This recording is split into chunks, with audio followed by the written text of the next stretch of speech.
Playoffs are in 3 weeks. That's Jesse Cook. I'm Austin Barach. The ABL Top of the World Championships are a few weeks away, but that's quickly approaching. And Jesse, as the Miners sit in second place right now with 16 games to play before those playoffs begin. The standings are really bunched up. Safe to say every game matters, and that starts tonight against the 4th place Chinooks. I'm just here so I won't get fined. You're absolutely right. The Chinooks are in 4th place in the ABL. They're a half game ahead of the last place Oilers. So this is a game with heavy playoff implications because if the Miners win, the Chinooks are then tied for last place. And the Oilers are also playing tonight, so that's something to watch out for. They're playing the Glacier Pilots. The Miners are a game out of first place. The entire league is separated by just 4 games. GM Pete Christopher, the Miners general manager, he told us that this is the most hectic end to a season he's ever experienced in Alaska. You talk about the Bucks, the Miners, and the Glacier Pilots. All those teams are tied in the loss column right now at 11. There will not be a 30-win team this season. Now let's focus on tonight, specifically the starting pitcher for Matsu. It's Ace Whitehead getting his 4th start. Jesse, he's been pretty much dynamite this season. All you got to do is look to his last start, which came on the peninsula against the Oilers. Matsu won 3 of 4 games that week, and the third one was largely in part to Ace Whitehead. He went 6 shutout innings, just 2 hits, not to mention, Austin, he had 8 strikeouts. Yes. 8 strikeouts. Ocho. That is fantastic. One of the best starting performances we've seen from a Matsu pitcher all season long. Well, Ace Whitehead in his last outing went against the Oilers tonight. He's got the Chinooks, but the last time the Matsu Miners played was Sunday against the Oilers. That one didn't go as well for Matsu as they would have liked. Let's roll the clips of how that game played out. It's deja vu all over again from Herman Brothers Field in Palmer, Alaska. For the 5th time in a week, the Miners are taking on the Oilers. Those first 4 contests all came down on the peninsula, and the last one went the way of the Oilers, who have now won 2 straight against the top 2 teams in the ABL. But the Miners have had a solid week, went 3-1 against the Oilers, and also recorded a 7-1 win over the Chinooks last night. So we're in for a good one on this Sunday matinee with Austin Barach. I'm Jesse Cook. Here's the 2-2, and it's swung on and hit to the catcher's mitt. It rolls into fair territory. Pinkston is ostensibly safe at first, and they're going to call that an infield hit. Downer swivels his head at second base, fires home. The pitch is clobbered past Nolan Tucker at second base. Pinkston is being rounded. He's heading home. The throw won't be made.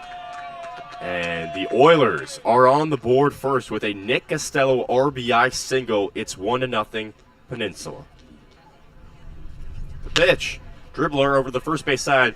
Vest has it. Throws on the short, but it gets past Barreras. A low throw goes into left field. The runner scores a throw on a third base. The runner is out there, but not after Costello runs all the way from second to home on that throwing error. So now there are 2 outs, but the score is 2-0 Peninsula. He swings, lines it up the middle. That's down for a hit. In comes Lancia to score. Rogers rounds third, but holds a quick relay from Costello to the plate. But the Miners now trail just 2-1. Some 2-out magic in the bottom of the 7th. Matsu is now out hitting Kenai 7-6. They're equal in the error department, 1-1. The pitch. In the dirt, gets away from the catcher. Rogers races home. No throw to the plate. He's in there with a steal. This game is tied 2-2. Barreras already takes second base. Landon Rogers shows off the base Q acumen. The 3-2 front door curveball misses up high. The Oilers take the lead 3-2. Rizzo's 4th earned run of the season, and after he went 7 scoreless appearances, now in back-to-back outings, he's allowed a run. 3-2 the Oilers lead, and it's a 2-hitter, Drewby Pinkston, to continue. The 3-2 pitch misses inside ball 4. 4-2 Oilers, back-to-back walks, gives them a pair of runs. Bases loaded, 2 outs, 2 strikes. The Oilers have scored 4 runs this inning, all of them by way of bases loaded walks. Bejarano deals. Slider inside, hammered into right field. Forche has his second hit of the inning. It brings home a run. Throw to the plate to catch the second runner is behind him. 2-run score, and it's an 8-2 lead for the Peninsula. It was a tie game with 2 outs 6 batters ago. The Oilers lead 9-2. There's 2 away runners on first and second in the bottom of the 9th, and a full count for Caleb Hannas. Matsu down to its final strike in this Sunday afternoon affair. Grimm from the stretch. Hanna swings and misses. It's in the dirt. Griffin picks up, throws on to first, and that does it. The Oilers rallied with 5 consecutive walks back in the 8th inning to elevate themselves to the win. 9-2 Peninsula, the final on this Sunday. Before giveaway, reminder tomorrow, 6.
Derby. Today marks the start of the home stretch of the regular season. Matsu's next 16 games will be played in 21 days, with the top of the world playoffs commencing in exactly 3 weeks.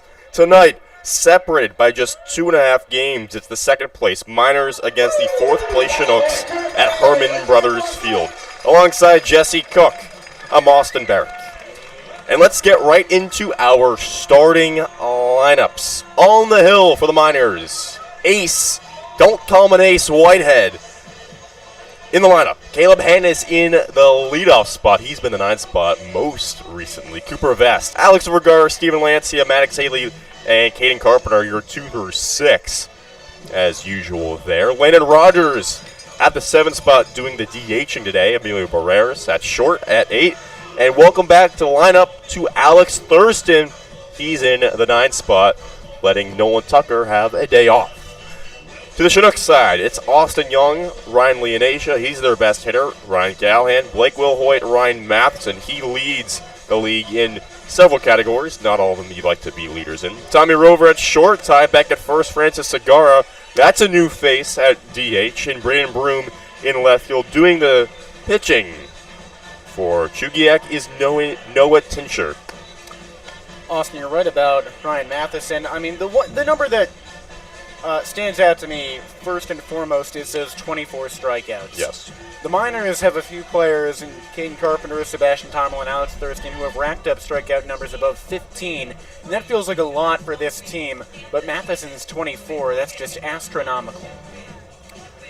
24 is definitely very high, and Ace Whitehead for Matsu on the bump. He's a guy who just loves to strike guys out. 18 Ks to just 6 walks. That's a 3.00 strikeout to walk ratio.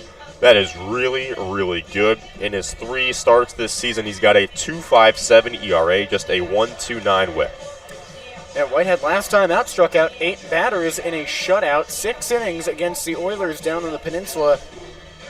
And his strikeout total not being above 20 stands out to me, because there's Matheson again at 24.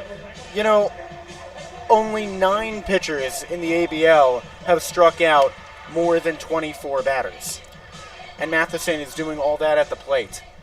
That's right, and as we get our camera fixed to begin today's game, Austin Young steps to the righty's dish. It's Young, then Leonasia, then Callahan for the road squad. Chugiak enters today at 10-13. Matsu enters today at 13-11.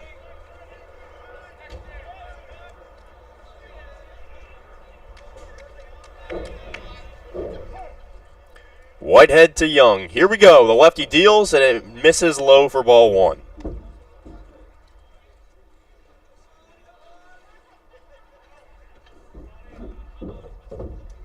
The 1-0 dips in just below the knees for ball 2.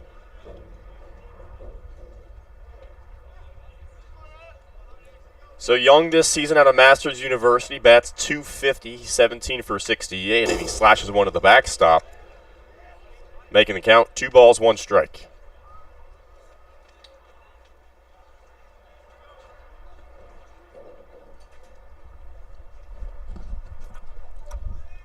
The 2-1 misses high again. It's 3-1.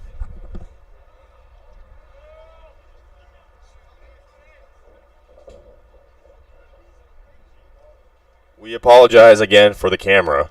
The 3-1 hits the inside corner. It's a full count. Whitehead usually with very strong command, and he just painted that inside corner right there. The 3-2 to Young. He is flared in a shallow right field. And a diving catch is made by Cooper Vest, the first baseman ranging to his right. That's out number 1. Folks, be sure to get yourself a program and some program tickets. Buy as many as you like. Napa Auto Parts is donating 8 Napa buckets tonight. You're going to want to have a chance to win one of those. Batting now for the So with 1 gone in the top of the first, Leonasia steps in the box. He takes a strike on the inside corner. Leonasia this season leads the Chinooks in batting average at .321. 25 hits and 78 at-bats. And he flares one down the right field line, but a play. The best hitter on the team. He went off-speed pitch for strike 3. Quick work out of Whitehead. There's 2 gone already.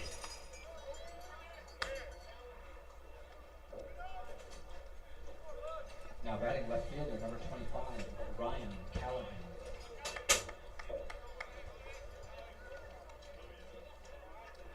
So here's Ryan Callahan, the right-hand batter out of the University of California, Pennsylvania, takes an inside fastball for ball 1. He bats .295 this season. Yesterday against the Oilers, he went 0 for 3 with a walk and 2 strikeouts. Whitehead's 1-0. Almost hits Callahan on the inside part of the plate. It's quickly 2-0.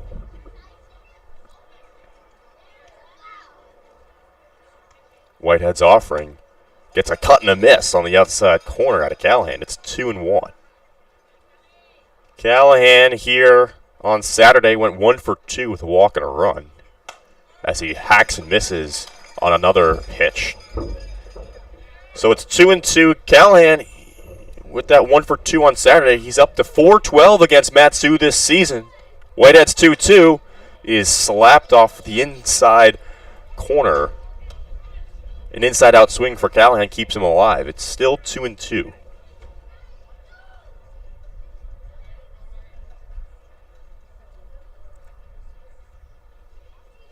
Whitehead out of the windup. The pitch. Tails just below the knees for ball 3. It's another full count. Nobody on, 2 outs. Top of the first. It's 0-0. The payoff pitch. Swing and a miss. Strike 3. Whitehead got him. 1-2-3. The Texas product goes, striking out a pair after a half inning. It's 0-0.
We appreciate your patience here on a Tuesday night in the Matsu Valley. To my left is Jesse Cook. I'm Austin Barach, and the Miners are set due up with Caleb Hannes, Cooper Vest, and Alex Vergara.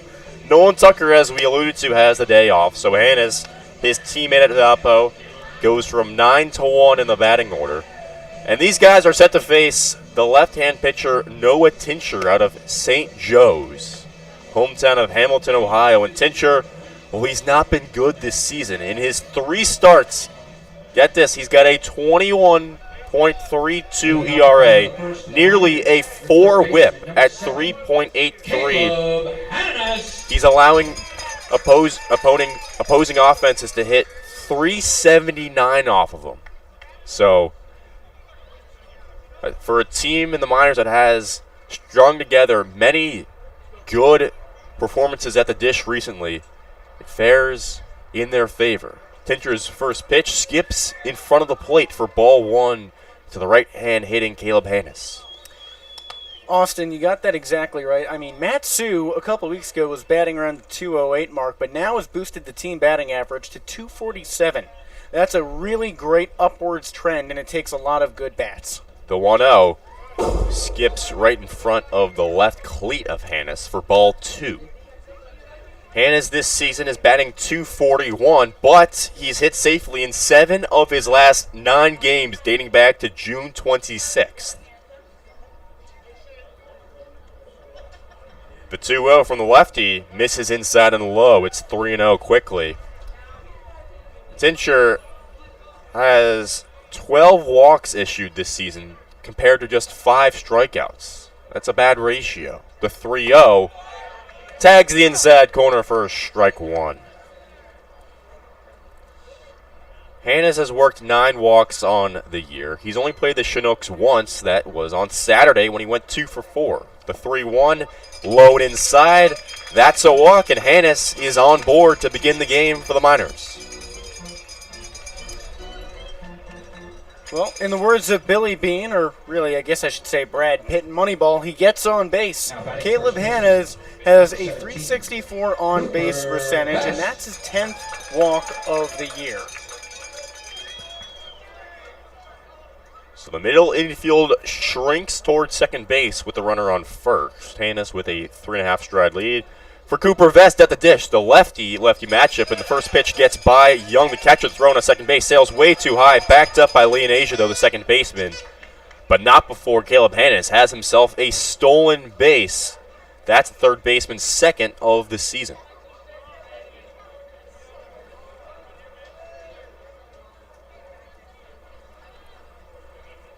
Rather, that's a wild pitch, as it was in the dirt. Nonetheless, runner in scoring position, no outs here in the bottom of the first. 0-0, the 1-0 to Vest. Misses off the edge of the plate. It's 2-0. So far, 6 balls to 1 strike for the lefty Tincher.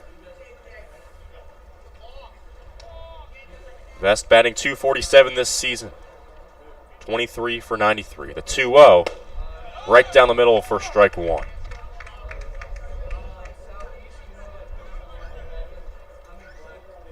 Vest went 1 for 4 against the Oilers here at Herman Brothers on Sunday. Of course, Matsu didn't play yesterday with the rain. It would have only been an exhibition anyway against the Legion Valley All-Stars. The 2-1 from Tincher is dribbled along the first base line, but out of play. It's 2-2. Tincher, not someone who strikes out a lot of batters. He's only got 5 of them. You talked about that earlier. And Cooper Vest, not someone who strikes out a great deal either. This season, the BYU product has only gone down by way of the K 14 times. That's in 94 at-bats. The 2-2, swing and a miss. Got him on a swooping breaking ball down the middle, and there's 1 gone in the bottom of the first. You jinxed him, Jesse. Wow. Wow, that's... A pitcher usually doesn't have his stuff, and a batter he usually does. Every now and then, the tables turn. So here's Alex Vergara, batting .242 this season. He's done well against every team except the Oilers, who he's played the most times. The 0-0 is straight down the middle for strike 1. Against the Oilers, he's just 2 for 19. Against everybody else, he's 6 for 14. Everybody has their kryptonite, and for him, it's the lowest ranking team in the league. But he's got the Chinooks right here, where he went 2 for 4 with a double and a triple here on Saturday. The pitch, dribbler, past the mound. Leonasia, the second baseman, had to barehand it, flip on a first, but definitely not in time. Vergara scampers to first with an infield single, and Hannes trots on to third base. It's first and third with just 1 out. It doesn't matter how you get it done. Alex Vergara makes something out of nothing. That should have been a ground out back to the mound, but it was just enough off to the left of the pitcher, Tincher, that it worked out, and it puts a runner 90 feet from home with 1 away. So here's Steven Lancia, who's in a bit of a drought right now. Hasn't had a hit in the last few games, still batting .422 on the season. Runners at the corners, 1 out. Pitch, swung on, lifted up and out of play down the first base line, strike 1. Lancia went 0 for 4 here on Sunday against the Oilers. He did reach on an error, ended up scoring when he got on. That came in the 7th inning. Against the Chinooks, though, this year, he's 6 for 9. The 0-1. And That's a balk. Tincher didn't throw the pitch. Hannes is awarded home plate on the balk. Vergara gets to second base. It's 1-0 Miners in the bottom of the first. I mean, he just never threw the ball. It just never left his hand. That's new. That's the first run scored for the Miners this season via the balk. So the 0-1 here misses outside and low. It's 1-1 after all that. I guess the upswing of that is that he didn't throw a ball to Lancia. Yeah, that's right. So it's 1 ball, 1 strike to Lancia, just 1 out, and Vergara at second base. It's 1-0 Matsu, bottom of the first. The pitch. Lone inside, stopped by Austin Young, ranging to his left. It's 2-1. Yeah, Lancia's average dropped from just above 500 to 422 over the last week. But that's like saying, wow, I didn't get the grade I wanted for on this test. I barely was valedictorian. Runner goes, and Vergara, the throw to third base is not in time on the head first slide. It was a ball anyway, so it's 3-1, and Vergara has a swipe of third. Really good jump for Vergara. He saw the pitch well. And the moment that Tincher went into his rotation, he was gone. Really close play at third. Matheson did a good job to taking the ball and laying down the tag on a somewhat high throw from Austin Young, but Vergara won the battle. That's Vergara's third stolen base of the season. The 2-1 pitch is clobbered in the left field. Vergara scores from third base as Lancia has himself an RBI single. Way to get out of that rut. It's 2-0 Matsu. Keep the rally in the valley going, folks. Left fielder number 23, Maddox Haley.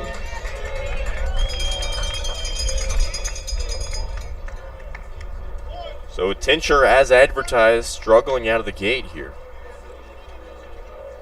And still with just 1 out, Maddox Haley digs in on the right. Runners are now at first and second, still with just 1 out. That's Maddox's first hit by pitch of the year as well. Well, these are exactly the type of breaks you need at this point in the season if you're Matsu. You're a game out of first place. You're chasing the Bucks. That's who comes to town tomorrow. You need all the good mojo working in your direction, and things like this certainly help. Talk about a guy with good mojo. That's Caden Carpenter at the dish right here, the lefty. Shows bunt, pulls back, the pitch is way low and outside for ball 1. Carpenter enters today batting .268, but boy has he been on a tear. Since June 27th, he is batting .444, hitting safely in 7 of those 9 games. The lefty shows bunt again, and that's another ball. A pitch sailed halfway between the plate and the left-hand chalk mark of the right-hand batter's side. 2 balls, no strikes, 2 runners on, 1 out in the bottom of the first. It's 2-0 Miners. Tincher out of the stretch. He deals, and the fastball misses inside. Gets by Young, the catcher, and both runners advance on that pass ball. It's a 3-0 count. There's a little bit of action in the Chinooks bullpen. One pitcher stretching, and we'll get back to you as soon as we can on who that is and if he will enter the game. So Lancia's at third, Haley's at second. Carpenter is at the plate with a 3-0 count. The pitch, down Broadway for a strike.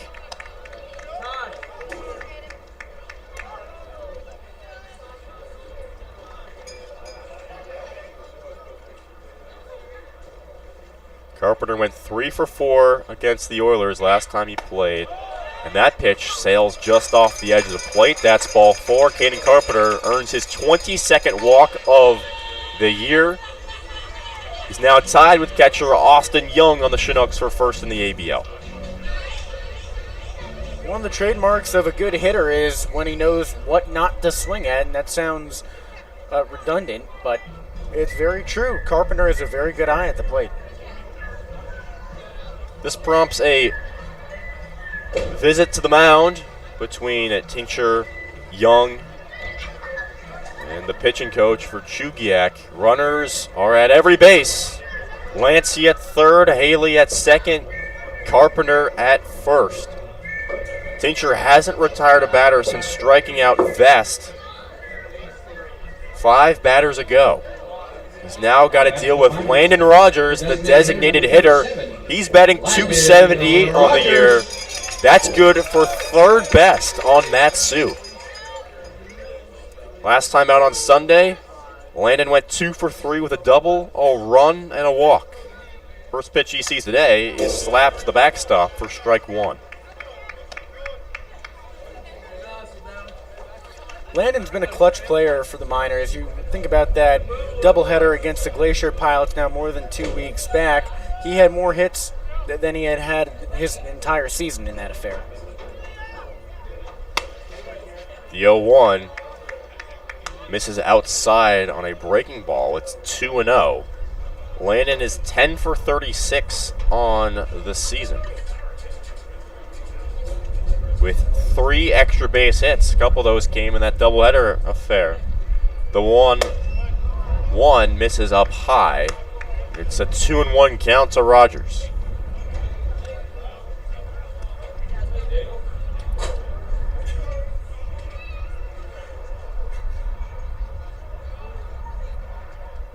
The 2-1 offering misses outside. Young barely gets to it on the backhand. It's 3-1. Landon's got just 4 RBIs on the season, but should he see a ball, he'd earn his 5th. Still just 1 out here in the bottom of the first. Bases juiced. 2-0 already. The 3-1 pitch. Up and in, ball 4. Rogers earns that 5th RBI of the season, his 8th walk, and the score improves to 3-0 for the home team. At this point in the season, we're thinking a lot about the playoffs. We're thinking about the playoffs very frequently, and the Chinooks have lost their last 2 games. They're now a half game ahead of the last place Oilers. Only one team misses the playoffs. So here's Barach, the lefty, with the bases still loaded, and he takes a pitch just up out of the strike zone for ball 1. Performances like this will salt away your season, so it's a wonder why he's even in the game for his 8th batter. Still just 1 out, bases loaded, 3-0 bottom of the first. The pitch flares in a left field side, but out of play. It's 1-1 to Emilio, who bats .291 on the year, leads the team with 25 hits and 86 at-bats. He also leads the Miners with 17 RBIs. A lot more right here, potentially. The pitch runs low and outside. 2-1. I mean, Emilio might not even need to swing the bat. It's definitely a possibility. Haley got hit by a pitch, then Carpenter walked, then Landon Rogers walked. The 2-1 from Tincture is swung on, popped up, left side of the infield, but tailing out of play. So Barach has another opportunity at the dish. Emilio, a rising sophomore at Grand Canyon University, has batted .370 since June 27th. He's got an 8-game hit streak going.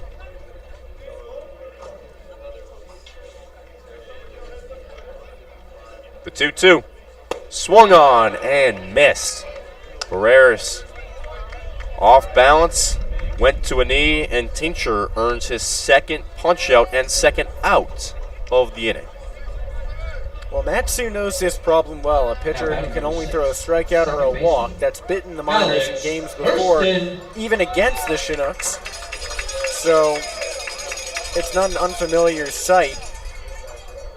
But Tincture just needs to attack hitters to get himself more in the mindset. He hasn't let up an extra base hit. So here's Alex Thurston, the 9-hitter, and he sees a swooping strike 1 that's framed on the inside corner. Thurston appears today in his first game since July 5th, where he went 0 for 4 in the first leg of that doubleheader at the Oilers. The 0-1 misses outside, 1-1 the count. So Thurston hasn't played much lately. Against the Chinooks, the last time he played them was on June 23rd when he went over 3 with 3 strikeouts. He's 1 for 8 overall against Chugiak. The pitch. Sails too far inside. Good eye by Thurston. It's 2-1. Bases are still loaded. Haley at third, Carpenter on second, Landon Rogers at first. 2 outs in the bottom of the first. Miners up 3-0. The center fielder Broom playing towards the right center gap. The pitch. Checked his swing, left upstairs. Around the letter level. 3-1 the count to the 9-hitter. Should Thurston walk or reach base somehow, the top of the order would be back up with Caleb Hannes. If I'm Ty LeBrun, I'm telling my batters to go to the plate and not swing until you see a strike. The 3-1. Inside and low, ball 4. Thurston earns his 4th RBI of the season. Haley scores from third base. It's a 4-0 game.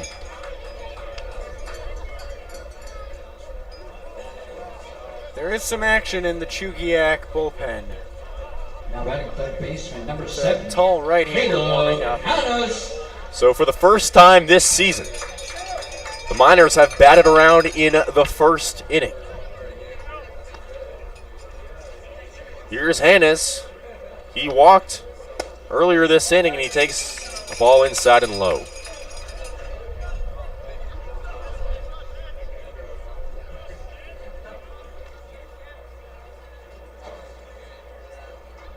Tincher resets out of the stretch. The 1-0 dealt is flared into shallow right center field, and that's down in front of Callahan. 2-run score. Carpenter and Landon Rogers get home. Thurston goes from first to third, and Caleb Hannes has himself a 2-run double. The lead expands. It's 6-0 Matsu.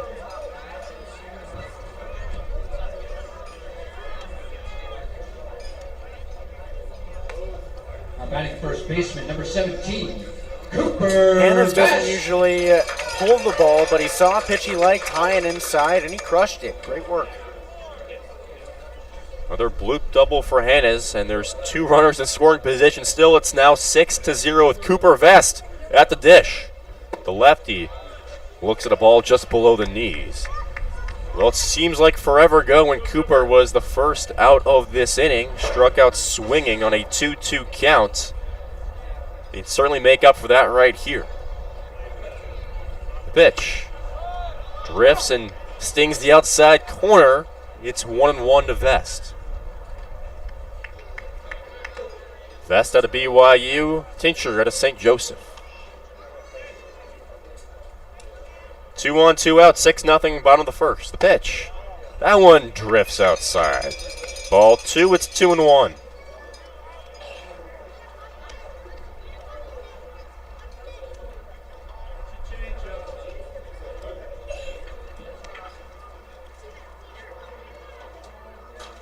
Tincher's 2-1 offering. Swung on. Hit high and foul along the third base side. It's 2-2. Tincher is from a town called Hamilton, Ohio, and at one point they tried to legally have their city's name. As Vest spoils a breaking ball out of play. I mean, if he's able to get Vest to strike out here, Tincher would have the rare strikeout of the side, but allowing 6 earned runs. Well, every batter he's gotten to 2 strikes, he's retired by way of the K. That's the first pitch that wasn't a strikeout on 2 pitches. Here we go, the 2-2 is whistled in the left field and down for a base hit. Callahan can't make the diving play. 2 more runs score. Thurston and Hannes get home, and Cooper Vest has a 2-run single. Look at this lead. It's 8-0 still in the bottom of the first inning. Well, the bottom of the first inning is where Tincher's day ends. I mean, he faced 11 batters and retired 2. That's not good. It's not good. Well, it's a party here at Herman Brothers Field. Just a parade of base hits, and that is in fact the day for Noah Tincher. We'll be back in a few minutes. Matsu up 8-0.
Well, it's 8-0 Miners, and it's still the bottom of the first inning. The starting pitcher for Chugiak, Noah Tincher, is out after going just 2/3 of an inning, allowing 4 hits, 8 runs so far, 4 walks, 2 strikeouts, a hit by pitch, and a balk. And one man is aboard in Cooper Vest, who just had that 2-run single, and Alex Vergara steps into the box. He had an infield single back in the first inning, where we still existing. And he would eventually score one of the 8 runs to come across here in the first, and he takes strike 1 down the middle. The new pitcher is Logan Mance. He's got a 2.31 ERA this season through 3 appearances. He's a batter, first and foremost, but he also pitches from time to time. The 0-1 is left just above the strike zone for the ball. It's 1-1. He last pitched on July 5th, 6 days ago. Went 3 innings, allowing 5 hits, 2 earned runs against the Bucks. The 1-1 to Vergara is hacked and missed at on a fastball down the middle. It's 1-2. So Vergara, after the infield single, went to second base on that balk from Tincher, then stole third base, and then went home on Lancia's RBI single. The pitch lifted in a shallow right field, but out of play. It's still 1-2. Austin, if Emilio Barreras gets on base by any means in this game, that will be the second time in the last week that every batter will have reached base for Matsu. The last time that happened, Saturday against the Chinooks. Wow. Well, we'd have 5 more batters to go before we arrive at Emilio again. The 1-2 is swung and foul tipped into the catcher's mitt of Austin Young. Mance is the one who gets out of the first inning, but not after 8 runs come across for the Miners against Noah Tincher. So after one eventful inning, Matsu leads it 8-0. We'll be right back.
Well, we've finally hit the second inning here, nearly 40 minutes after this game began.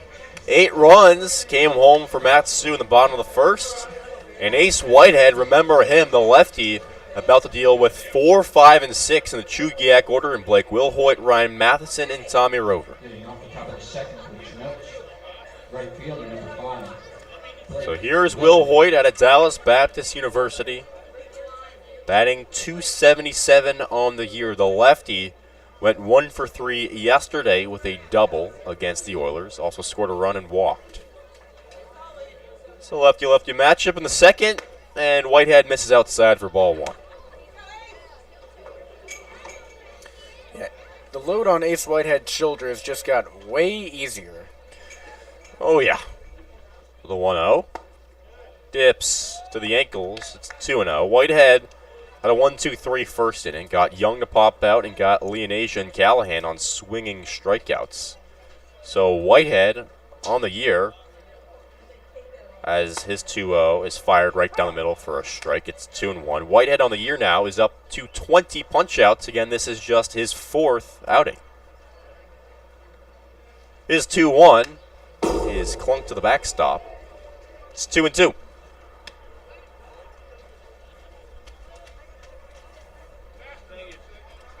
Will Hoyt on Saturday here went 0 for 2 with a pair of walks and a strikeout. Whitehead's 2-2 offering is plunked right back at him and up the middle. The breaking ball did not fool Will Hoyt. He slapped it back from where it came from, and the leadoff man is on in the top of the second. Yeah, talk about biting the hands that feed you. Ace Whitehead dealt that pitch, and a second later was dodging it. That almost hit his throwing hand. That's how pinpoint that swing was to get it right back at him. So here is Ryan Matheson. He bats 224 rather, and he sends one foul along the first baseline. First pitch he sees. Matheson has mightily struggled as of late. He is 0 for his last 8, and he has 1 for his last 16. And as we mentioned earlier, he is tied for first in the ABL with 24 strikeouts as he punches one the other way, though, into right field. That's a base hit. Will Hoyt circles second base. He's in at third safely. And Matheson has himself a single. Runners at the corners with no outs. That is a healthy reminder that Matsu is by no means out of the woods yet. It's the second inning. An 8-run lead can disappear just as fast as it showed up. It's important to keep yourselves in check, and maybe those back-to-back hits will act as a wake-up call to this defense that might have fallen asleep with the helmets on. Still 8-0, top of the second. 2 on, nobody out for Tommy Rover. The right-hand batter of Fresno Pacific looks at a ball in the dirt. Rover bats 266 on the year. Yesterday against the Oilers, went 2 for 4 with a double, an RBI, and 2 strikeouts. Whitehead's 1-0. Dribbled down the third baseline, foul.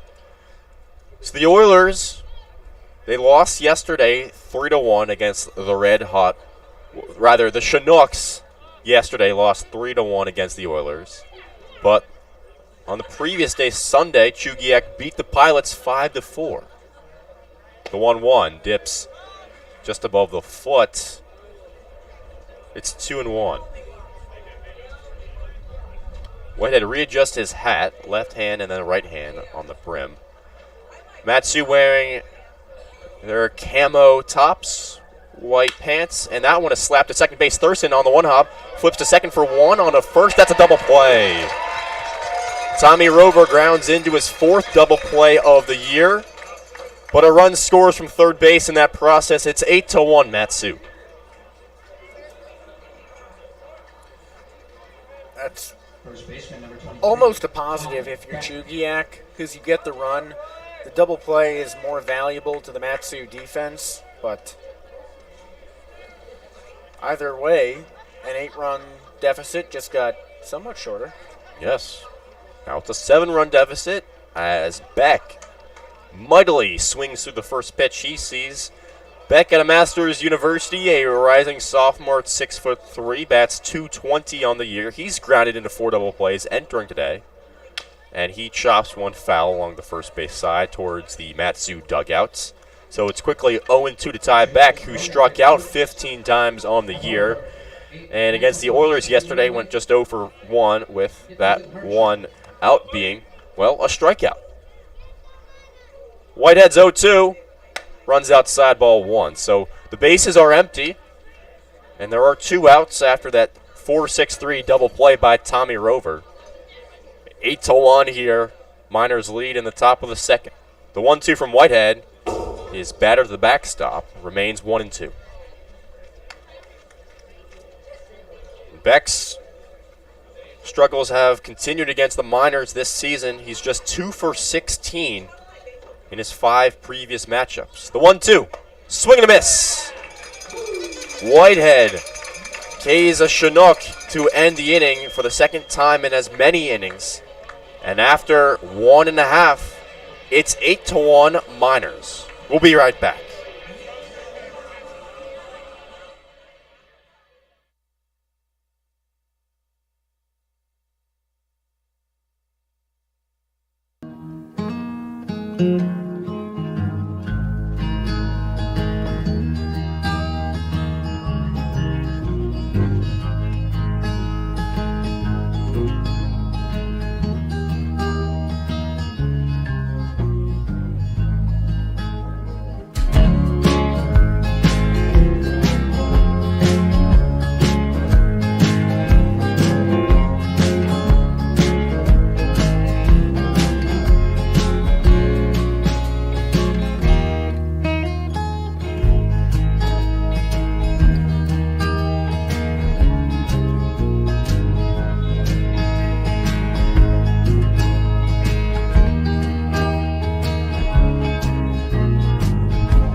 We're back. Off the bottom of the second. For your mind. And the bottom of the second inning, alongside Jesse Cook, I'm Boston Barach. It's 8-1 Matsu after an inning and a half, and Logan Mance, the relief pitcher, is back on the bump, set to face Lancia, Haley, and Carpenter, 4, 5, and 6 for Tyler Brunn's squad. Lancia laced an RBI single to left his first time up. The curveball breaks too far in and high for ball one.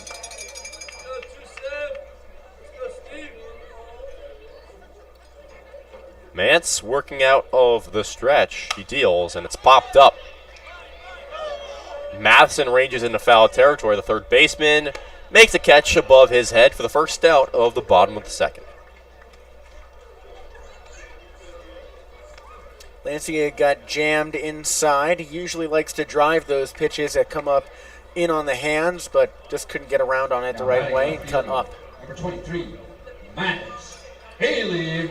So here's Mannix Haley. He was hit by a pitch, the first one that hit him this season. Still at 82 at-bats on the year, the rising sophomore out of San Diego State. First pitch from Mance to him, drifts away for ball one.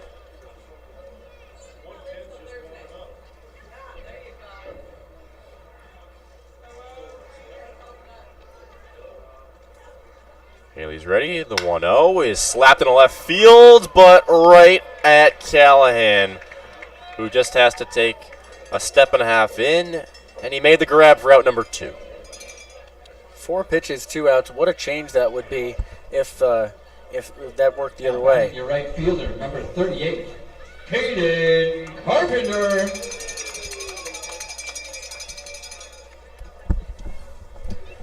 So here's Caden Carpenter, the big lefty, worked a walk, his 22nd of the year, back in the first inning. Mance, back up the middle, slapped into his glove, dropped at the mound, and he throws on to first. Wow, that was a rocket off the bat of Caden Carpenter, but it was stopped by Mance, the pitcher, and he threw on to first for an out. That retires the side 1-2-3 after 2 innings. It's 8-1 Miners. We'll be right back.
Jesse Cook to my left. I'm Austin Barach. We've arrived at the third inning. Matsu up by a comfortable margin of 8-1. And Ace Whitehead set to deal with 8-9-1 in the Chugiak order in Francis Segura, Braden Broom, and Austin Young. First pitch to Segura. Just misses up. High and away for ball one. Segura this season is batting .133. Has not yet faced the minors. That pitch sails high. In fact, Segura has only played the Anchorage-based teams, the Pilots and the Bucks. He's 2 for 15 on this season. 2-0. Misses low, it's already 3-0. Segura, a rising senior out of Queens College. Before that, went to the College of Southern Maryland. Whitehead resets. Now delivers a 3-0 just inside. Dale Roll, the home plate umpire, thought about it, but ultimately did not signal the strike call. It's a 4-pitch walk for Segura, his third of the season. And Braden Broom is at the dish. Now batting center fielder, number 9. Broom this season out of Samford University has mightily struggled, batting .094, just 3 for 32. Whitehead's first pitch is whistled into shallow left center field. That's a base hit. So Braden Broom has his 4th hit of the season and his first in now 10 at-bats against the minors. Runners are at first and second with nobody out in the top of the third. Like last inning, this isn't a major cause for alarm, but Matsu should just stay on its toes and remember that they do have the rest of the game to play. A 7-run lead is not invincible. So here's the top of the order. In Austin Young, he popped out to Cooper Vest back in the top of the first. First pitch he sees, lifts it up and out of play. So the Chinooks are being more aggressive right now, and heck, why not? You're down by 7 runs. You might as well start hacking at any good pitch you see. Young, before that pop out, was batting .250 on the year. He's now 6 for 19 against the minors this season. That's still above 300. The pitch tags the outside corner. It's quickly 0-2.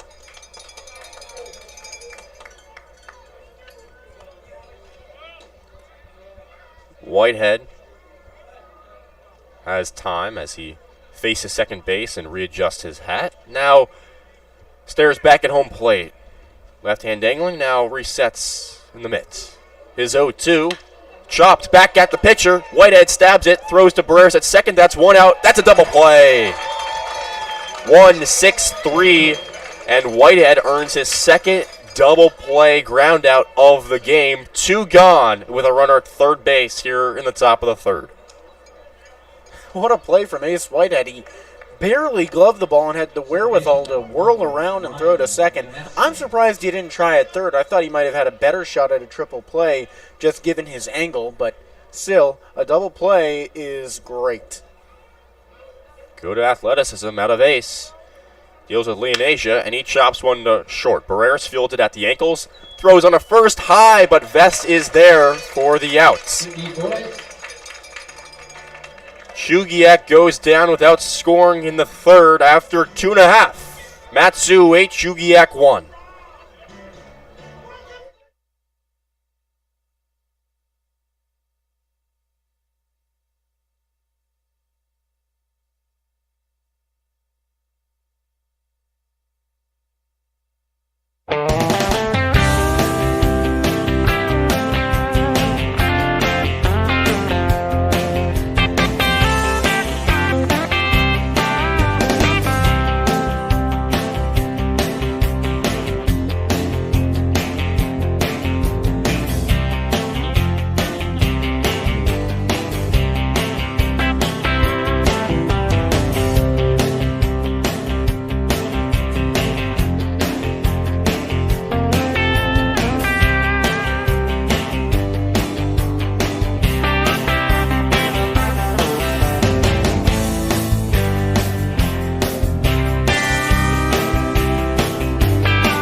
It's 8-1 here as we get started with the bottom of the third inning. To my left is Jesse Cook.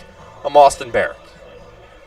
Logan Mance in relief, set to deal with the bottom of the order for Matsu. Landon Rogers, Emilio Barreras, and Alex Thurston. Miners designated hitter number 37, Landon Rogers. Mance is out of the University of Missouri, St. Louis. He's a rising senior there. Set to deal with Rogers. First pitch is slapped down third baseline, but foul by about 5 yards. Mance this season as a pitcher in college had a 6.75 ERA across 26 2/3 innings. He went 167 as a batter. The 0-1. Changeup. Got him a swing and miss on the outside corner. It's 0-2 to Landon. Rogers nods his head. He's like, okay, I've seen that pitch, and now steps back in with those blue batting gloves. He's worn every game.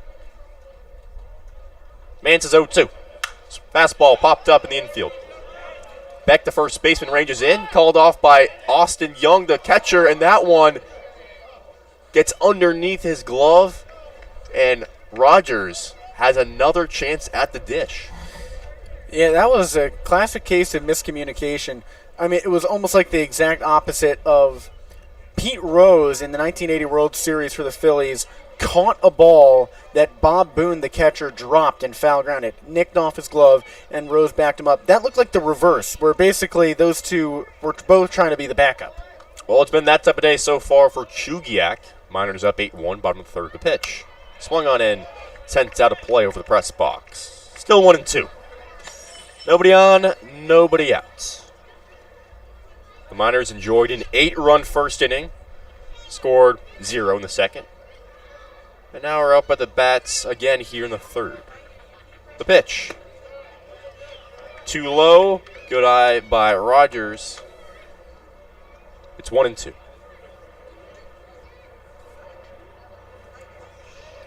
Rogers out of Santa Fe Community College, a rising sophomore there for the Saints, and he swings in. Batters one into shallow right field. Caught by Will Hoyt, ranging in. And there's one gone in the third.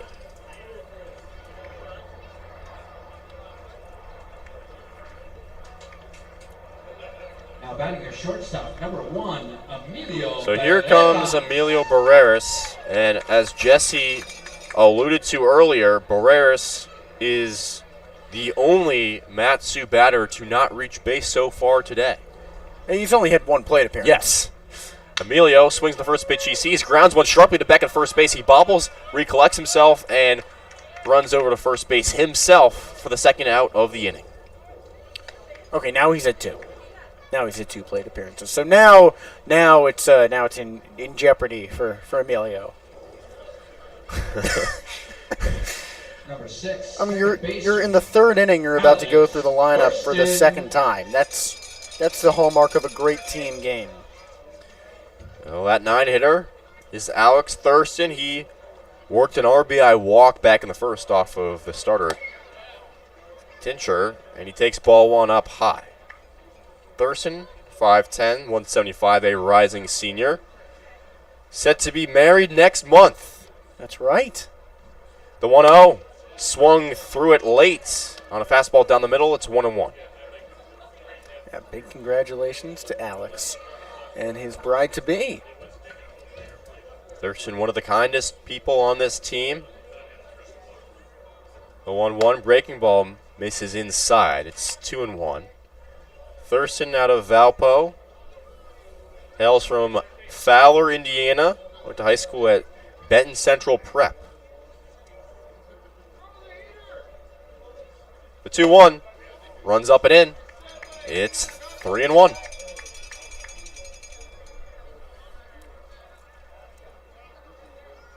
Thurston with that walk back in the first has 7 base on balls this season to 16 strikeouts. The 3-1 is flared past the diving play by Leonasia.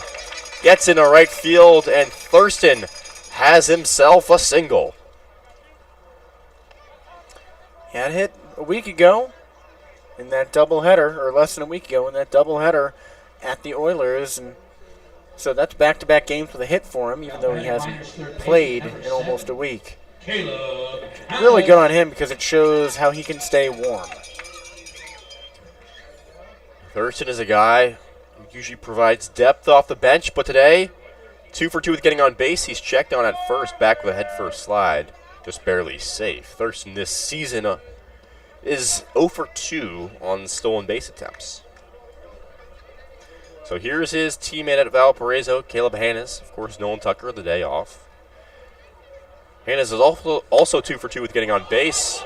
Pops one up behind the plate. Austin Young watches it clunk off the press box out of play. So Hannes is still the dish. Almost sent that ball up to us.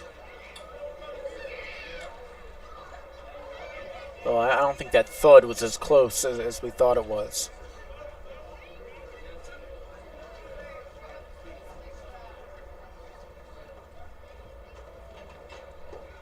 Pitch sails outside.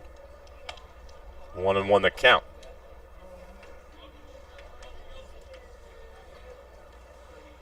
On the third. Hennis pops it up again. This time Young says, I'm not going to run to the backstop. And watches it float out of play. It's 1-2. You could call that out of his reach.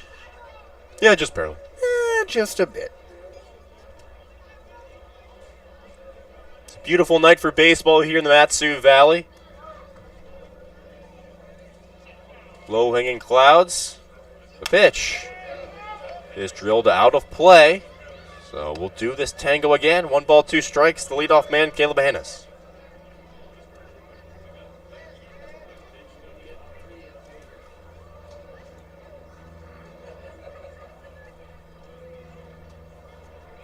The pitch, fastball upstairs around the neck level.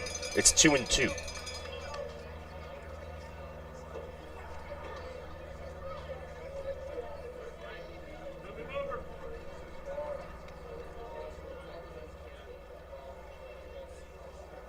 Vance's 2-2 offering is swung on and pelted high but shallow in right field. Will Hoyt is right there to make the grab over his left shoulder. That's the final out of the inning. But after 3 full innings, the Miners are on top 8-1 on Napa Auto Parts Day.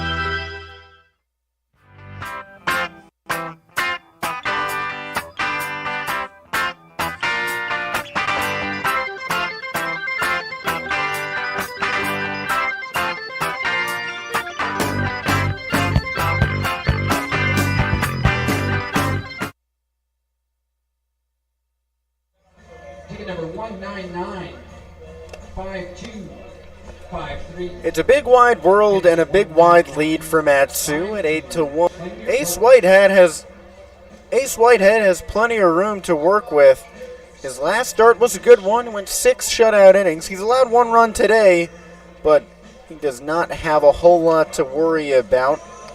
3, 4, 5 hitters are due up for the Chinooks in Ryan Callahan, Blake Wilhoit, and Ryan Matheson. They're 2 for 3 between them. Wilhoit and Matheson both reached base in the second inning. However, the Miners at the moment are out hitting the Chinooks 5-3 and outscoring them 8-1. The pitching display has entirely been in favor of Matsu. Ace Whitehead has been fine. Thus far, he's struck out 3 batters. The lefty settles on the hill. He's got the righty in Callahan. First pitch on the way. Swung on and popped foul. Chugiak is, to a certain degree, in some sort of desperation mode where sometimes when you're backed up against the wall, the bats can really come alive. The 0-1 Called a strike, blown away. Whitehead uses the fastball to paint the lower outside corner. Comes set. Here's the 0-2. Swing and a miss. Whitehead K's his 4th of the day, and there's one away with nobody on in the top of the 4th. They also got Callahan a swing and miss back in the first inning. Sometimes Whitehead just makes good batters look silly. Oh, he's a pretty funny guy. They call him Boogie. Yeah. Whitehead, he's got gravity towards him with how effortlessly funny he is. First pitch comes in low for a ball.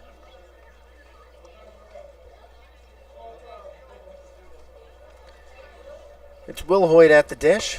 Next pitch also low. It's a 2-0 count. Will Hoyt digs in again on that left side of the dish. Whitehead deals, misses inside. Will Hoyt singled his first time up. Last time he played the minors was on Saturday, and he was a DH. He went 0 for 2 with a strikeout then. The 3-0 misses blown away, ball 4, so for the second time in as many plate appearances, Blake Will Hoyt is aboard. That brings up Ryan Matheson, the sharp-gloved third baseman, is 1 for 1 with a knock to right field last time up. Number 15, Ryan Matheson.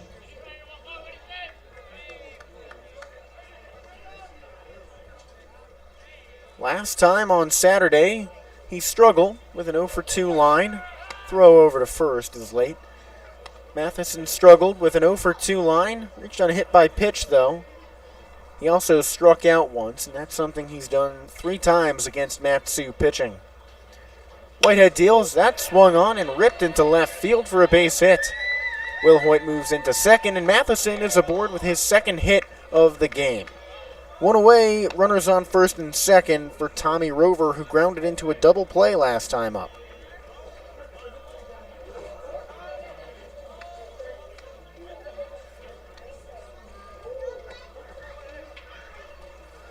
Now batting shortstop, number 6, Tommy Matheson Rover. got a hold of the pitch at the upper part of the zone and drove it. Luckily for Whitehead, the only damage is an extra base. Rover at the bat on the right side. He's played the minors twice. That pitch comes in. He splinters it to short. Barreras bobbles it, picks up the ball on the ground, throws on to first, and he got Rover by less than a step. Both base runners move up into scoring position, so there's 2 on with 2 away. 8-1 Miners, top of the 4th.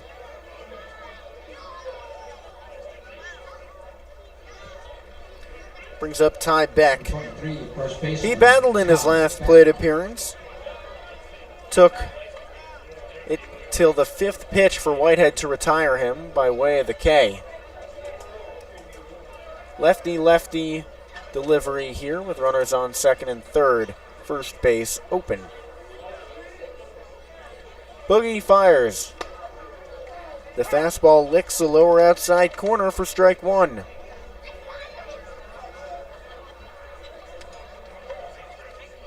Beck has played the minors in almost every meeting between these two squads. Whitehead deals. This is blown away. That correction, he has played in every single meeting between these two squads. Beck in his 6th appearance against Matsu. He's just 2 for 16. In fact, he's only reached base 5 times in 20 plate appearances. Those other 3 times reaching base is all by way of the walk. The pitch. Fastball missed, blown away. 2-1 count for Beck.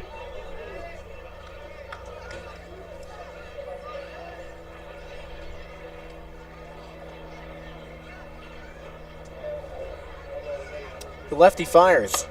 Again, misses, blown away. Whitehead has only walked 2 batters in this game, but he did them both pretty decisively, both by way of a 4-pitch walk. Francis Segarra, who stands on deck, was the first to reach on a bases on balls, and he did it on 4 pitches, as did Blake Will Hoyt. The 3-1 swung on and missed. It's a full count now for Beck. Whitehead adjusts his cap and resettles on the bump. I wonder if Whitehead's going to do that high fastball again. He could. This is only his second full count. He deals. Blown away, swung on and fouled out of play off to the left side. That makes this the longest plate appearance that Whitehead has had to deal with today. He's really been rolling along. That was his 15th pitch of the inning. He's gone 15, 16, 9, and now 15 in this frame again.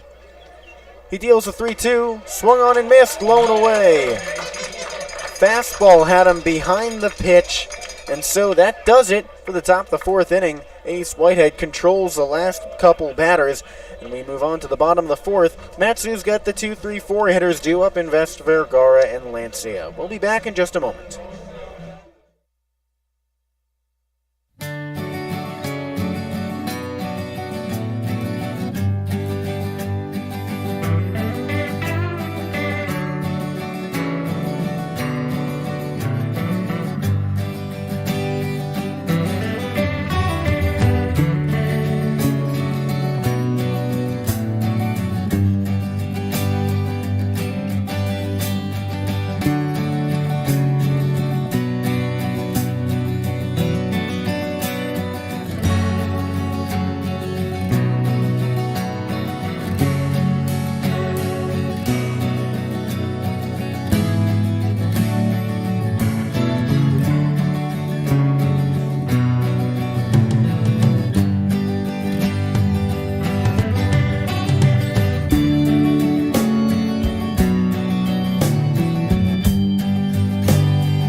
Welcome back in to Herman Brothers Field. It's the bottom of the fourth inning, and the Miners are up 8-1. While that's by no means insurmountable, the Miners have not blown a lead by that margin all season long. The biggest lead that the Miners have surrendered this year is 3 runs. With Austin Barach, I'm Jesse Cook. Still Logan Mance on the hill after he relieved Noah Tincher in the first inning. He's got Cooper Vest, Alex Vergara, and Steven Lancia due up. Righty on the hill, lefty at the bat. First pitch to Vest. He swings and kicks it to the backstop. 0-1 the count for the BYU product in Vest. And it's not often that we see the Miners with a lead this big this early. The 0-1. Vest swings and pops it up behind shortstop into shallow left field. Callahan chases in and he makes a grab right by the foul line. 1 up, 1 down on 2 pitches, and that brings up Alex Vergara. He's 1 for 2. But it's not often that the Miners are up by several runs early in the game. No, it's not. It's usually a dramatic situation where the Miners come back to take a lead, but they don't usually play out in front, and especially by this type of a margin, too. Yeah, the Miners have done their damage late in games. First pitch to the righty, Vergara. He swings and grounds it out to short. Backhanded by Rover. He flips on to first, and he got him by a step. Rather quick inning to start. 2 outs within 3 pitches, and that brings up Steven Lancia, the Matsu catcher. You think about all those Matsu rallies, even on Saturday against these Chinooks. I guess that was somewhat early for Matsu when 4 runs came through in the 7th inning. That felt like it was early for the Miners. The pitch to the righty, Lancia. He waits on a front door curveball. That's at the knees for a strike.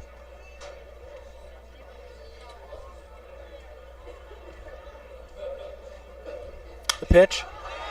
Cut on and popped up into shallow right, kind of in no man's land, but Leonasia makes a scooping grab over the shoulder.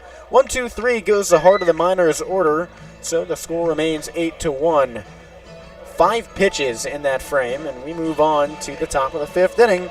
8-9-1 due up for the Chinooks and Segara, Broom, and Young. We'll be back in just a moment.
Reeling things back into Herman Brothers Field, it's an 8-1 lead for the hometown Miners over the visiting Chinooks. And that's who comes up to the bats. Chugiak in desperate need of some runs as we approach the midpoint of this game. With Austin Barach, I'm Jesse Cook. Ace Whitehead still on the hill. He went 6 innings in his last outing. Well, here's him in his 5th. The lefty has to deal with the 8-9-1 hitters in the Chugiak order, and Francis Segara, Braden Broom, and Austin Young. Segara comes up on the right side of the plate. He's a product of Queens College, and this is his first game against Matsu. He reached on a walk his first time up in the 3rd inning, but never made it past third base. First pitch. Fastball kisses the lower inside corner for a strike. And this game, of course, is happening right during the Major League Baseball All-Star Game, where there could be some history. The 0-1. Curveball misses low and away. Right now, the American League is down to its final out with a runner on first. It's 3-2 National League, and the American League has won the last 9 All-Star games. As that pitch misses high, pops out of the glove of Lancia. Huh, that's right. I remember seeing the Vegas odds, and I think the AL was favored at -115, and then it flipped today, this morning. The NL was favored -115. So, as always, Vegas knows something. Or nothing. 2-1. Misses. No, that's called a strike, high and away. That looked a couple inches off the plate, but Ace Whitehead laughs it off, and he'll take it. 2-2 count, bases empty, nobody out. The pitch. Swings and misses low and away. Ace Whitehead is cruising. He's struck out 6 batters in this game, and there's nothing that can stop the Boogie right now. That's right, Boogie on down. Have a game, Ace Whitehead. Do we know why they call him Boogie? Is it just because he's a fun guy? Oh, something like that, probably. Here's Braden Broom. First pitch to the 9-hitter, misses high and away. Broom bats from the right side. He's a product of Samford University. The pitch. Off speed, didn't work, high and in. It's a 2-0 count. Broom this past season in the NCAA saw action in 15 contests. He logged a hit and an RBI against Memphis on March 11th and posted a 1,000 fielding percentage. The 2-0 is swung on and missed. That hit and RBI against Memphis were his only tallies of the season. 2-1 count. Whitehead deals. Front door curveball misses inside. Broom checked his swing, and the first base umpire said he didn't go. 2-2 count now. Broom in the ABL entered this game with a 121 batting average. He recorded a hit earlier today. The pitch. Swings and misses. So that was, correction, a 3-1 count. Now it's full. That hit for Broom was his 5th of the year. Here's the 3-2. This is blown away. And so for the 6th time this season, Broom has reached base on a walk. That brings up the top of the order in Austin Young, but the top 3 batters have been nothing to speak of in this one. A combined 0 for 6 between them with 3 strikeouts. Young grounded out into a double play last time up. It was a sharp hit ball up the middle, but Whitehead snagged it out of midair. Also popped out to first. The pitch, the righty waits on a fastball at the belt for a strike. Yeah, the top of the order for Chugiak has been bad so far today. That's a good way of putting it. 0-1. Misses in the dirt inside for a ball. By the way, the All-Star game is getting interesting. The American League has a tying run in scoring position now. Craig Kimbrell has walked Kyle Tucker and Julio Rodriguez. That dangling right arm, I assume. Oh, of course. The 1-1. Backdoor curve misses. It's a 2-1 count. See, if I'm the National League at this point, I bring in Edwin Diaz. Rather, Alexis Diaz, his brother. Edwin Diaz, of course, probably there, but not playing. The 2-1. This is low for a ball. They might have already brought him into the game. This is the first time we've kept up with it today. We've had clearly other things on our minds. It's almost like there's another baseball game. Yes. Almost like that. 3-1 count. Whitehead fires. That's cut on and fouled off to the right.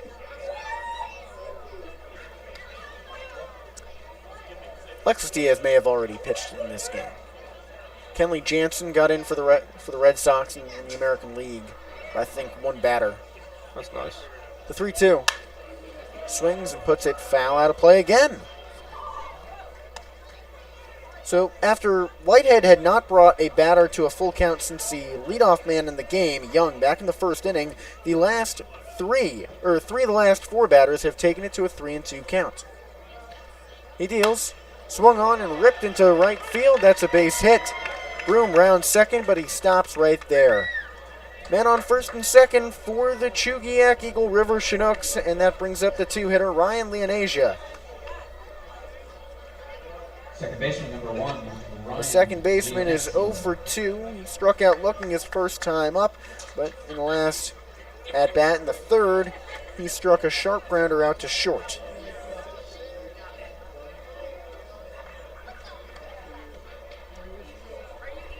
The American League is down to its final strike, by the way. It's Jose Ramirez at the dish. The pitch. The righty watches it at the knees for a strike. I feel like if you're in a clutch moment, you want anyone at the plate, it's Jose Ramirez. Who is shockingly not a starter in the All-Star game. Well, he is a finisher. He just struck out swinging. Oh. Game over. The 0-1. Swung on and popped out of play, foul to the right. So congrats to the National League. For the first time in a decade, they've won the All-Star game. She's coming down the first baseline. Yeah, congrats to the NL. Yeah, those Yay. dedicated fans. Yeah, NL. Whitehead deals the 0-2. Swung on and pattered foul out of play off to the left. So Craig Kimbrell strikes out Jose Ramirez to end the All-Star game. Those might be 2 Hall of Famers in that scenario. Yeah. Guess I've always been an AL guy. Makes sense. Yeah, you Red are a Red Sox, Sox fan. yeah. I like the Red Sox and the Reds, so I've always been split. The 0-2. Swings inside and hits him. Bases are loaded for Chugiak for the first time today.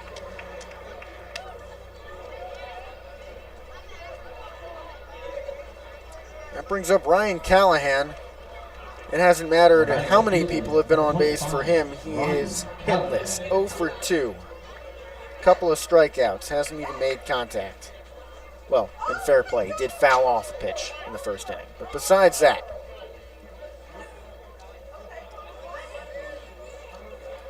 Whitehead fires to the righty.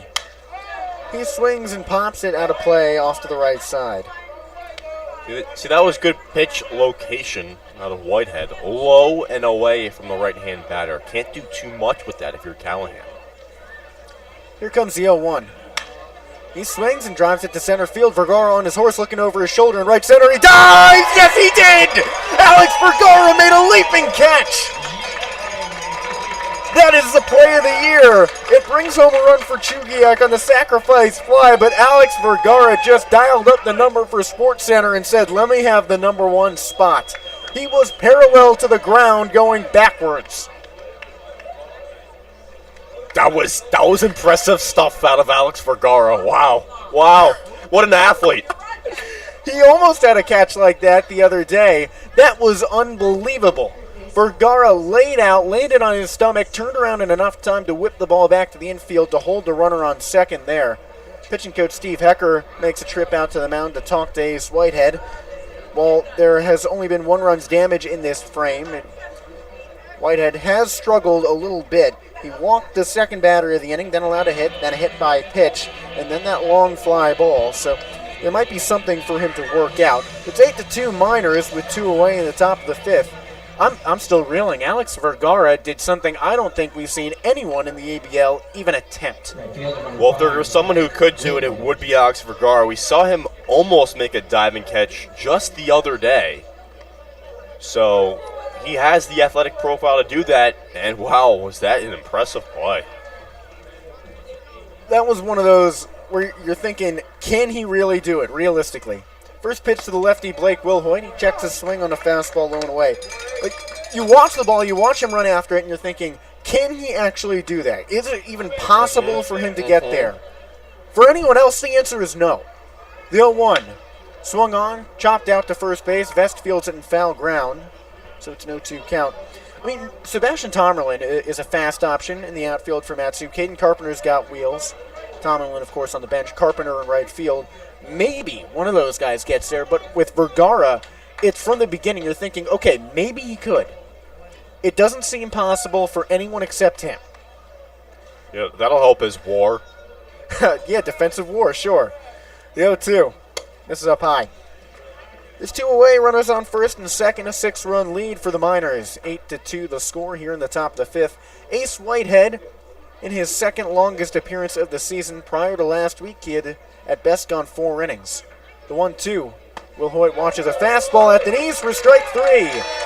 So Alex Vergara goes airborne, and Ace Whitehead keeps on rolling. He's now retired 7 batters by way of the K in just 5 innings. 8-2 the Miners lead, and we're at the halfway point in the game.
if you can feel Herman Brothers Field vibrating from wherever you're listening, it's because the crowd went nuts for Alex Vergara's leaping, diving, gravity-defying grab in center field to rob what could have been extra base hits from Ryan Callahan. It's 8-2 Miners. I'm Jesse Cook with Austin Barach.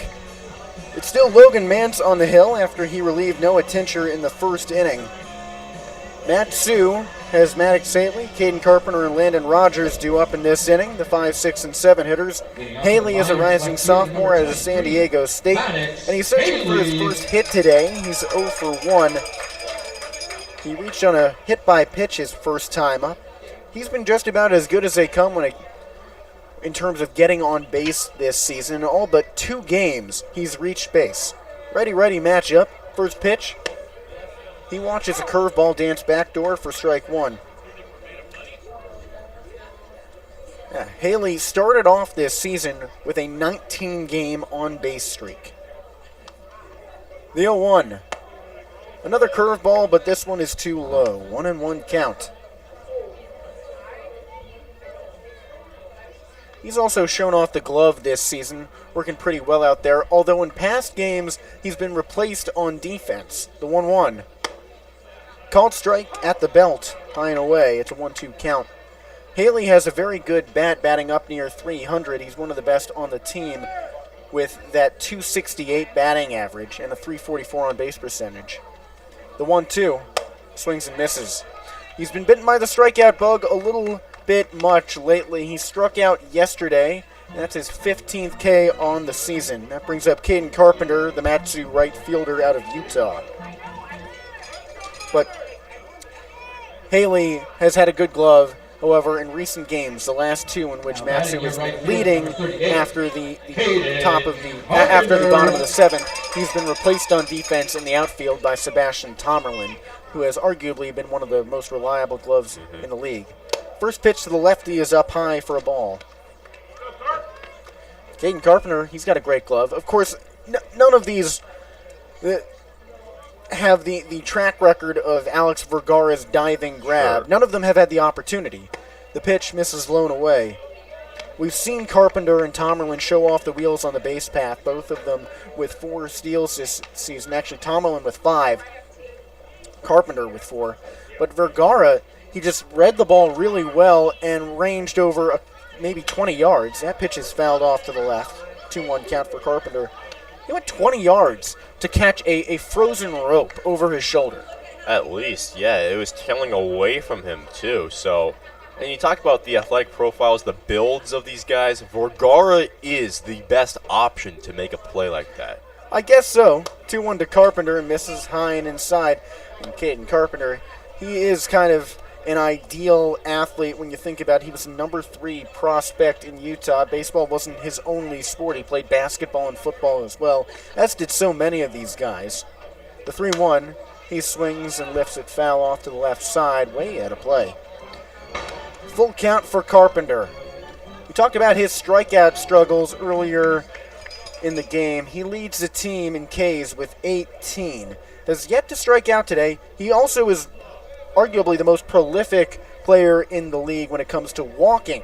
He's got 22 of them, including 1 today. That's tied with catcher Austin Young for Chugiak. The 3-2, he swings and rips it to second base. Leonesia feels it on the hop, hurls it on to first, and he got him by plenty. 2 up, 2 down in the bottom of the 5th for Matsu. That brings up Landon Rogers, who's had a productive last few games. Him and Caden Carpenter combined for 5 hits in the loss to the Oilers on Sunday. Those two did just about everything in their power to keep the team in the game. Rogers had 2 hits, including a double. Ready matchup. Mance fires. This is up high for a ball. Yeah, Matsu had 9 hits on Sunday. It was the 3-4-5 hitters who went a combined 0 for 12, so unusual out of those guys, but the bottom of the order has been swinging hot. The pitch. Swung on and popped up behind first base. Beck is there on the early outfield grass. Creeps in a couple steps to make the grab on the infield dirt. 1-2-3 go the Miners for the 2nd consecutive inning. We move on to the top of the 6th with Matsu still up big time, 8-2.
It's a new inning and a new arm on the hill for Matsu. 8-2, the Miners lead in the top of the 6th inning.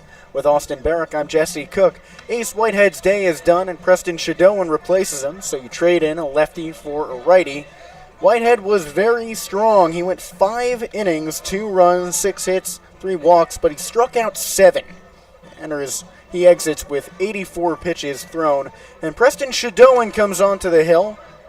The righty last appeared on the peninsula in the second leg of that Independence Day doubleheader with the Oilers a week ago. He went an inning, allowed 2 hits, no runs, no walks, and struck out a pair. Shadowan's got Ryan Matheson, Tommy Rover, and Ty Beck due up in this inning. That's the Chinooks 5, 6, and 7 batters. And Shadowan had an interesting distinction entering his last appearance. He had not appeared in a game which Matsu won, and he had never come into a game with the lead. Righty-righty matchup, the pitch. This is inside for a ball. Of course, the moment that Matsu put him in the game with a lead, he was part of that win. The Miners won that second game on the peninsula, the 1-0. Swung on and popped up into shallow left field, sort of no man's land behind third base. Shortstop Emilio Barreras comes in, but left fielder Maddox Haley calls him off and makes the one-handed leisure grab right by the foul line. He bolted in and then at the last second slowed up and started to trot right before he caught the ball right by his shoulder. 1 away, nobody on base for Tommy Rover here in the top of the 6th. Number 6, Tommy Rover.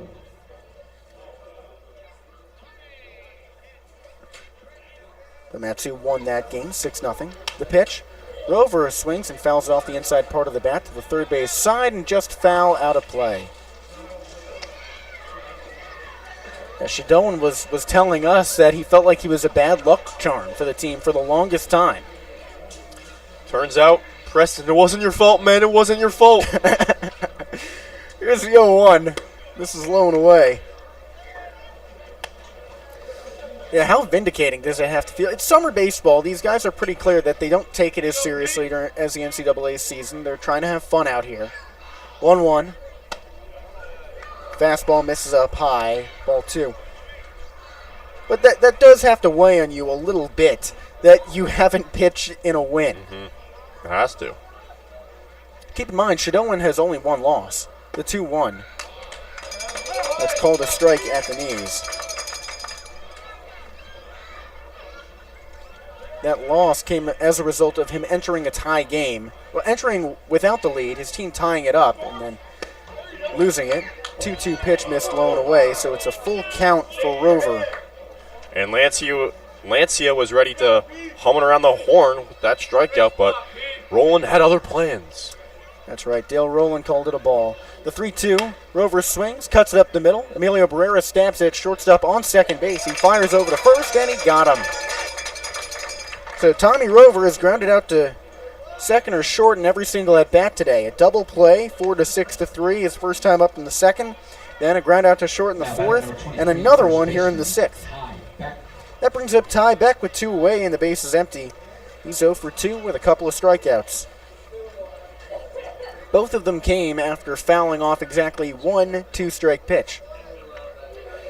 Shadowan deals to the lefty. He swings and cuts it over the backstop foul.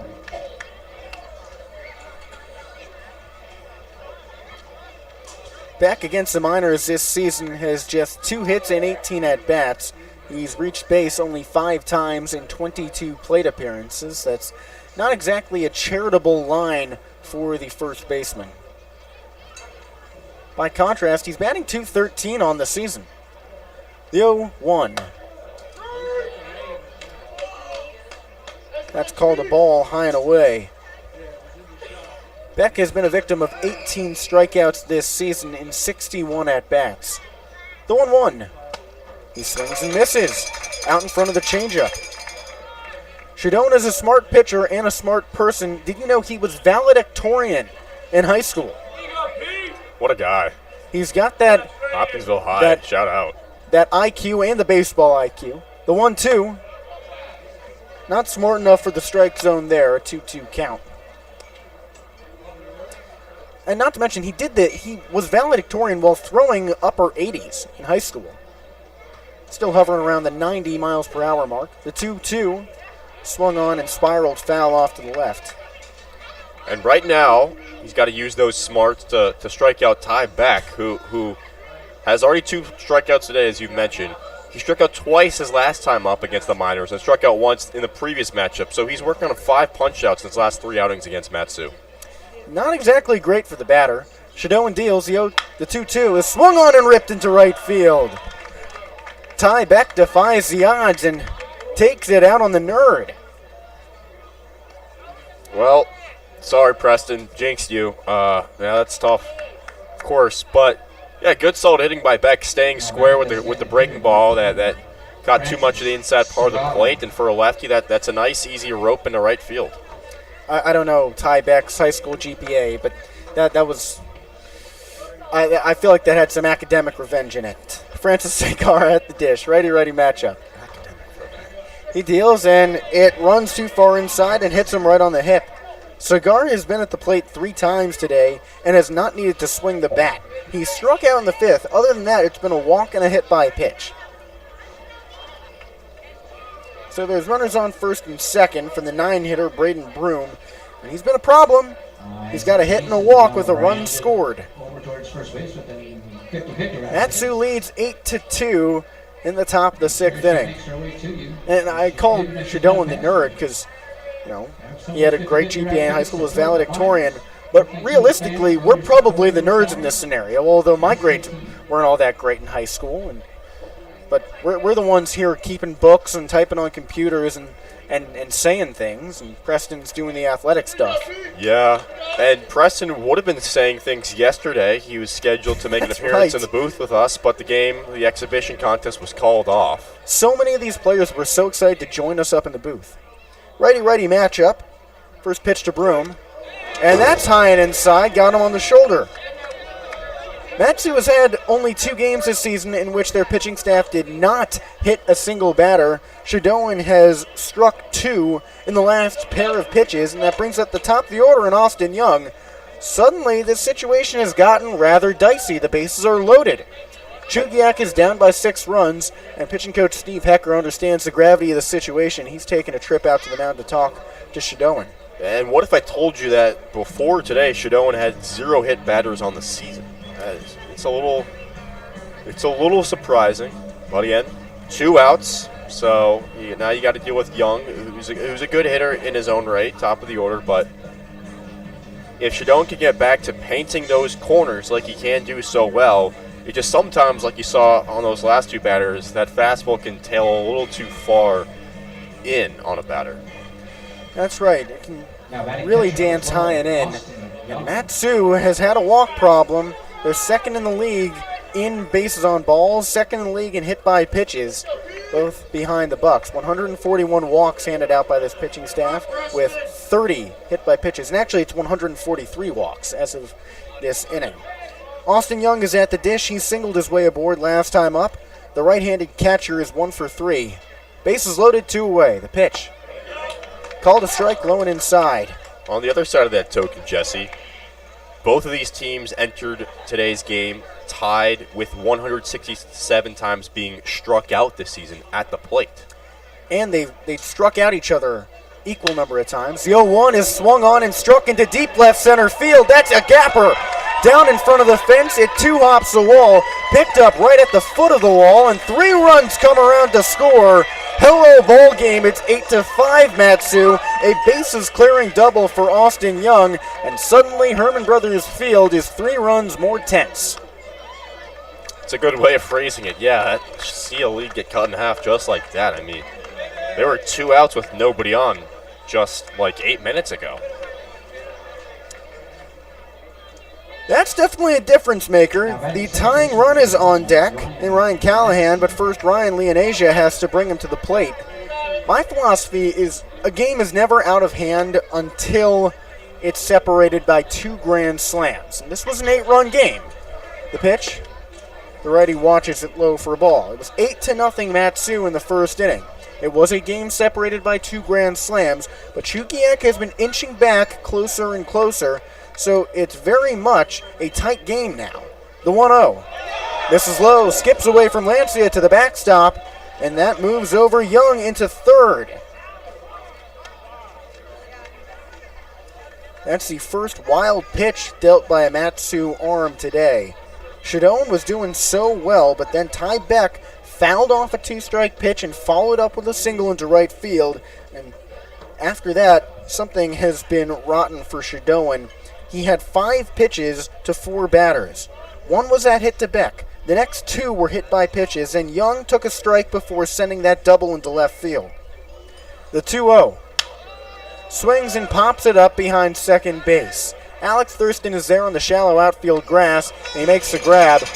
That does it for the top of the 6th inning, but people's hairs are now standing on end at Herman Brothers Field. If the Miners don't respond fast, what was an 8-run lead could quickly turn into something unsavory.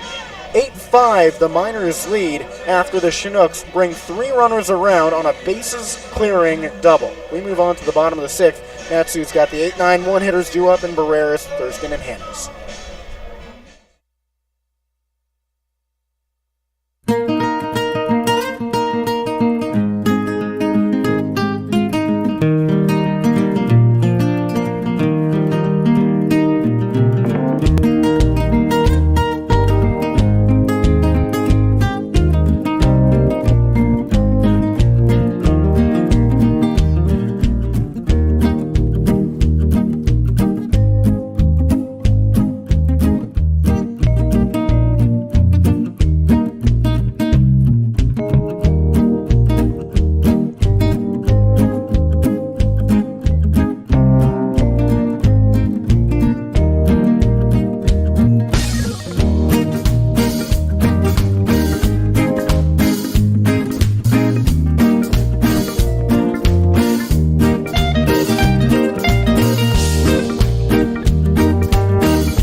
We return to action in Herman Brothers Field, and as we come back, the Matsu grip on the Chinooks' throats has loosened and loosened. 8-5, the Miners lead, but they've got a chance to boost that now 3-run lead. It was 8-0.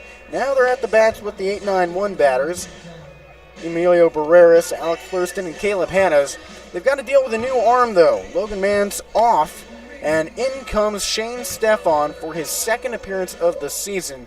He pitched 2 days ago to the Anchorage Glacier Pilots at Mulcahy Stadium in Anchorage. He went 1 inning and allowed 3 runs on 2 hits. Faced 7 batters. The Chinooks lost that game 12-4. Chugiak has lost its last 2. 1 to the Oilers, 1 to the Glacier Pilots. They've lost 4 of their last 5, including Saturday's game with the Miners. The bottom of the order has been strong for Matsu. Emilio Barreras is on an 8-game hitting streak, and a lot of that has come out of this part of the order, although he's 0 for 2 today. Righty-lefty matchup. First pitch to the Grand Canyon product is high and away for a ball. Stefan is not even in college. He is a high school student out of A.J. Diamond High School. He's a native to Anchorage, Alaska. About an hour away. The 1-0 swung on and pelted foul off to the left. And Austin, I know you've been doing some research into how good the bottom of the order has been for Matsu compared to other programs. Yeah, you have Carpenter, Barreras, and Hannes. Hannes in the 1 spot today. All those guys 290 plus over the last 2 weeks. The 1-1. Misses low and inside for a ball. Okay, so Carpenter is batting .400 over the last 2 weeks. Barreras upwards of .320, and Hannes at .290 over the last 2 weeks. This is dating back to June the 26th. Here's the 2-1. It misses up high for a ball. 3-1 count for Barreras. And that's a healthy sample size. Oh, yeah. This team has been consistent, which is something you would not have heard us say about a month ago. A month ago, the Miners' bats were hitting right around 200 as a team. The 3-1, Barrera swings, drives into center field, but Braden Broom is on his horse right over there into right center. He makes a one-handed grab about 20 steps in front of the wall. One up, one down, and that brings up the 9-hitter, and Alex Thurston.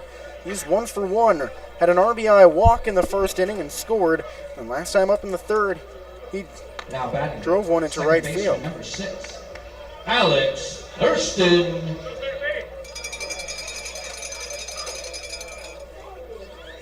Righty-righty matchup. Thurston, like his pitcher Preston Shadoan, had not appeared since the Kenai trip. Pitch, it's in the dirt for a ball. Since the Kenai Peninsula is 4 hours away, every team that goes there spends a week playing against the Oilers. And so that's what Matsu did. Thurston last appeared in that doubleheader on July 5th. The 1-0. This is high and inside for a ball. Then Shadoan appeared on the hill on July 4th, the Tuesday, a week ago. Thurston was an everyday starter to begin the season, but as some of his Valparaiso teammates arrived and Nolan Tucker and Caleb Hanna's role lessened, the 2-0 is swung on and missed.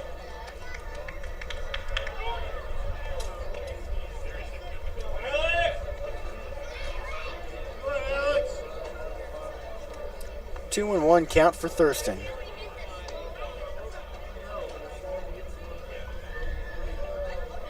Stefan comes set. He fires. The curveball misses high and inside. It just hung up there. Didn't work out. This is not the only game happening in the Alaska Baseball League right now. The Glacier Pirates are at home against the Peninsula Oilers. That game's trending in favor of Anchorage in the 8th inning, 7-3.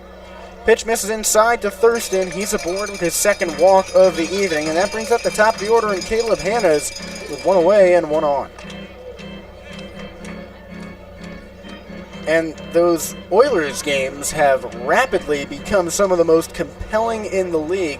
Sure, they've been at the bottom of the ABL for most of the season, but suddenly the Oilers have strung together 4 straight wins.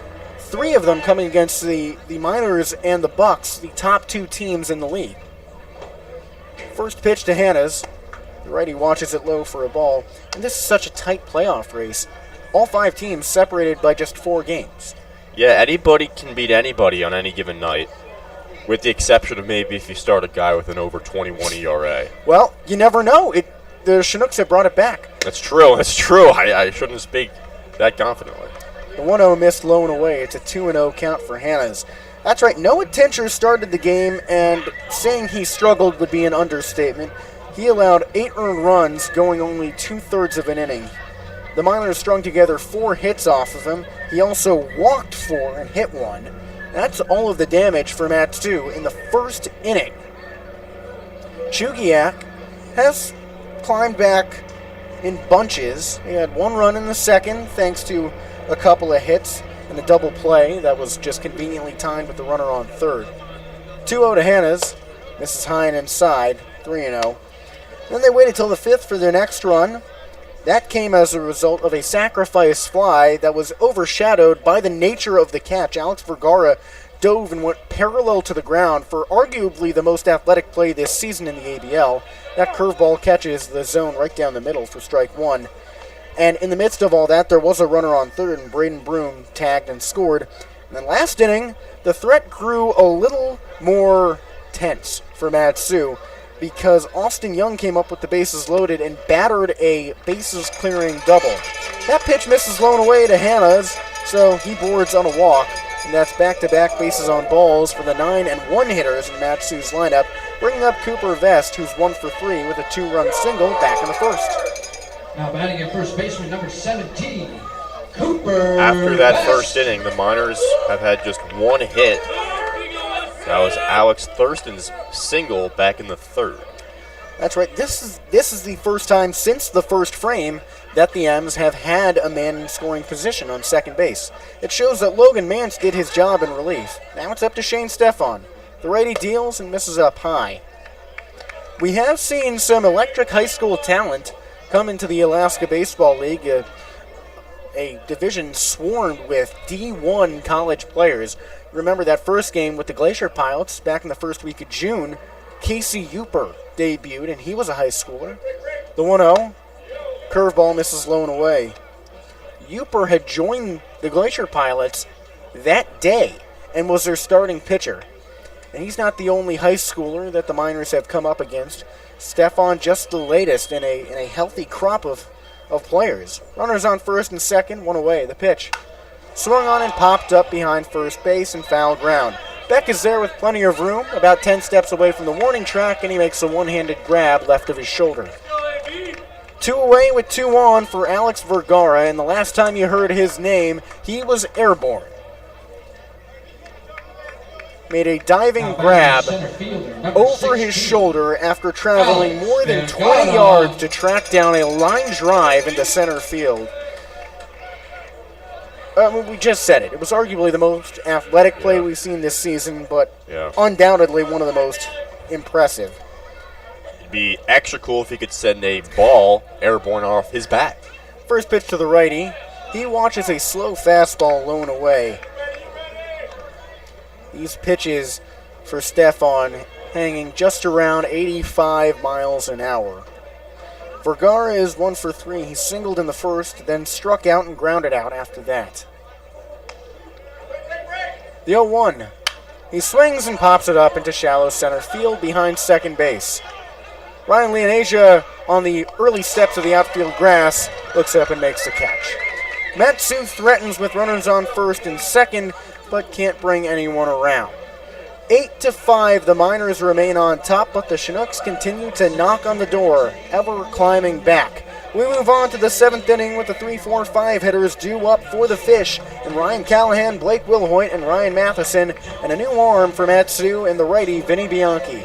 We'll have all that and more in just a moment, so stay tuned as the Miners lead 8-5.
It is the top of the 7th inning here at Herman Brothers Field. Alongside Jesse Cook, I'm Austin Barrett. Callahan, Wilhoit, and Matheson due up for Chugiak 3-4-5. Set to face Vinny Bianchi, the quick-pitching right-hand reliever formerly out of St. John's, about to attend Notre Dame for his grad year. Bianchi entering his 12th appearance of the season. His first pitch tails outside to the righty Callahan, who has at least one hit in every meeting this season against the Miners, but so far today, hitless. Pitch 2, down low and outside. It's quickly 2-0. Callahan struck out swinging twice against Ace Whitehead, the starter, who went 5 innings. Then he had a sac fly in the 5th against Whitehead as well. The 2-0. Breaking ball nearly hit him, went over the back of Callahan for ball 3. That sac fly, by the way, was the play where Vergara went airborne for that amazing diving catch.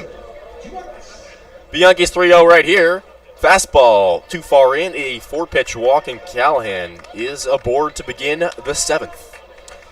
That's not something you often see from Vinny.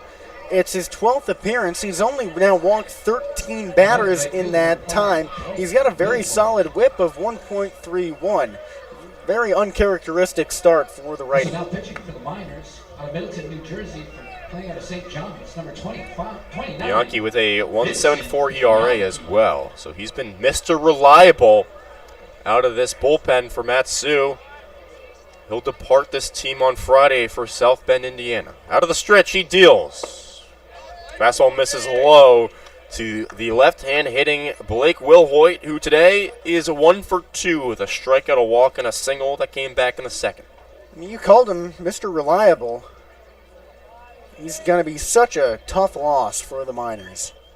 0-0. Low skips some dirt, and it's 2-0.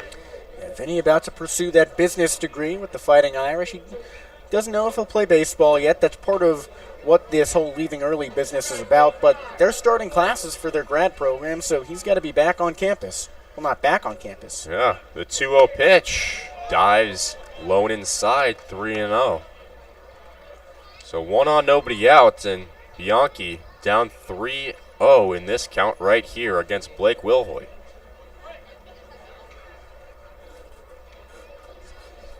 Sees the run on first, goes home with it. The pitch, just low off the outside part of the plate.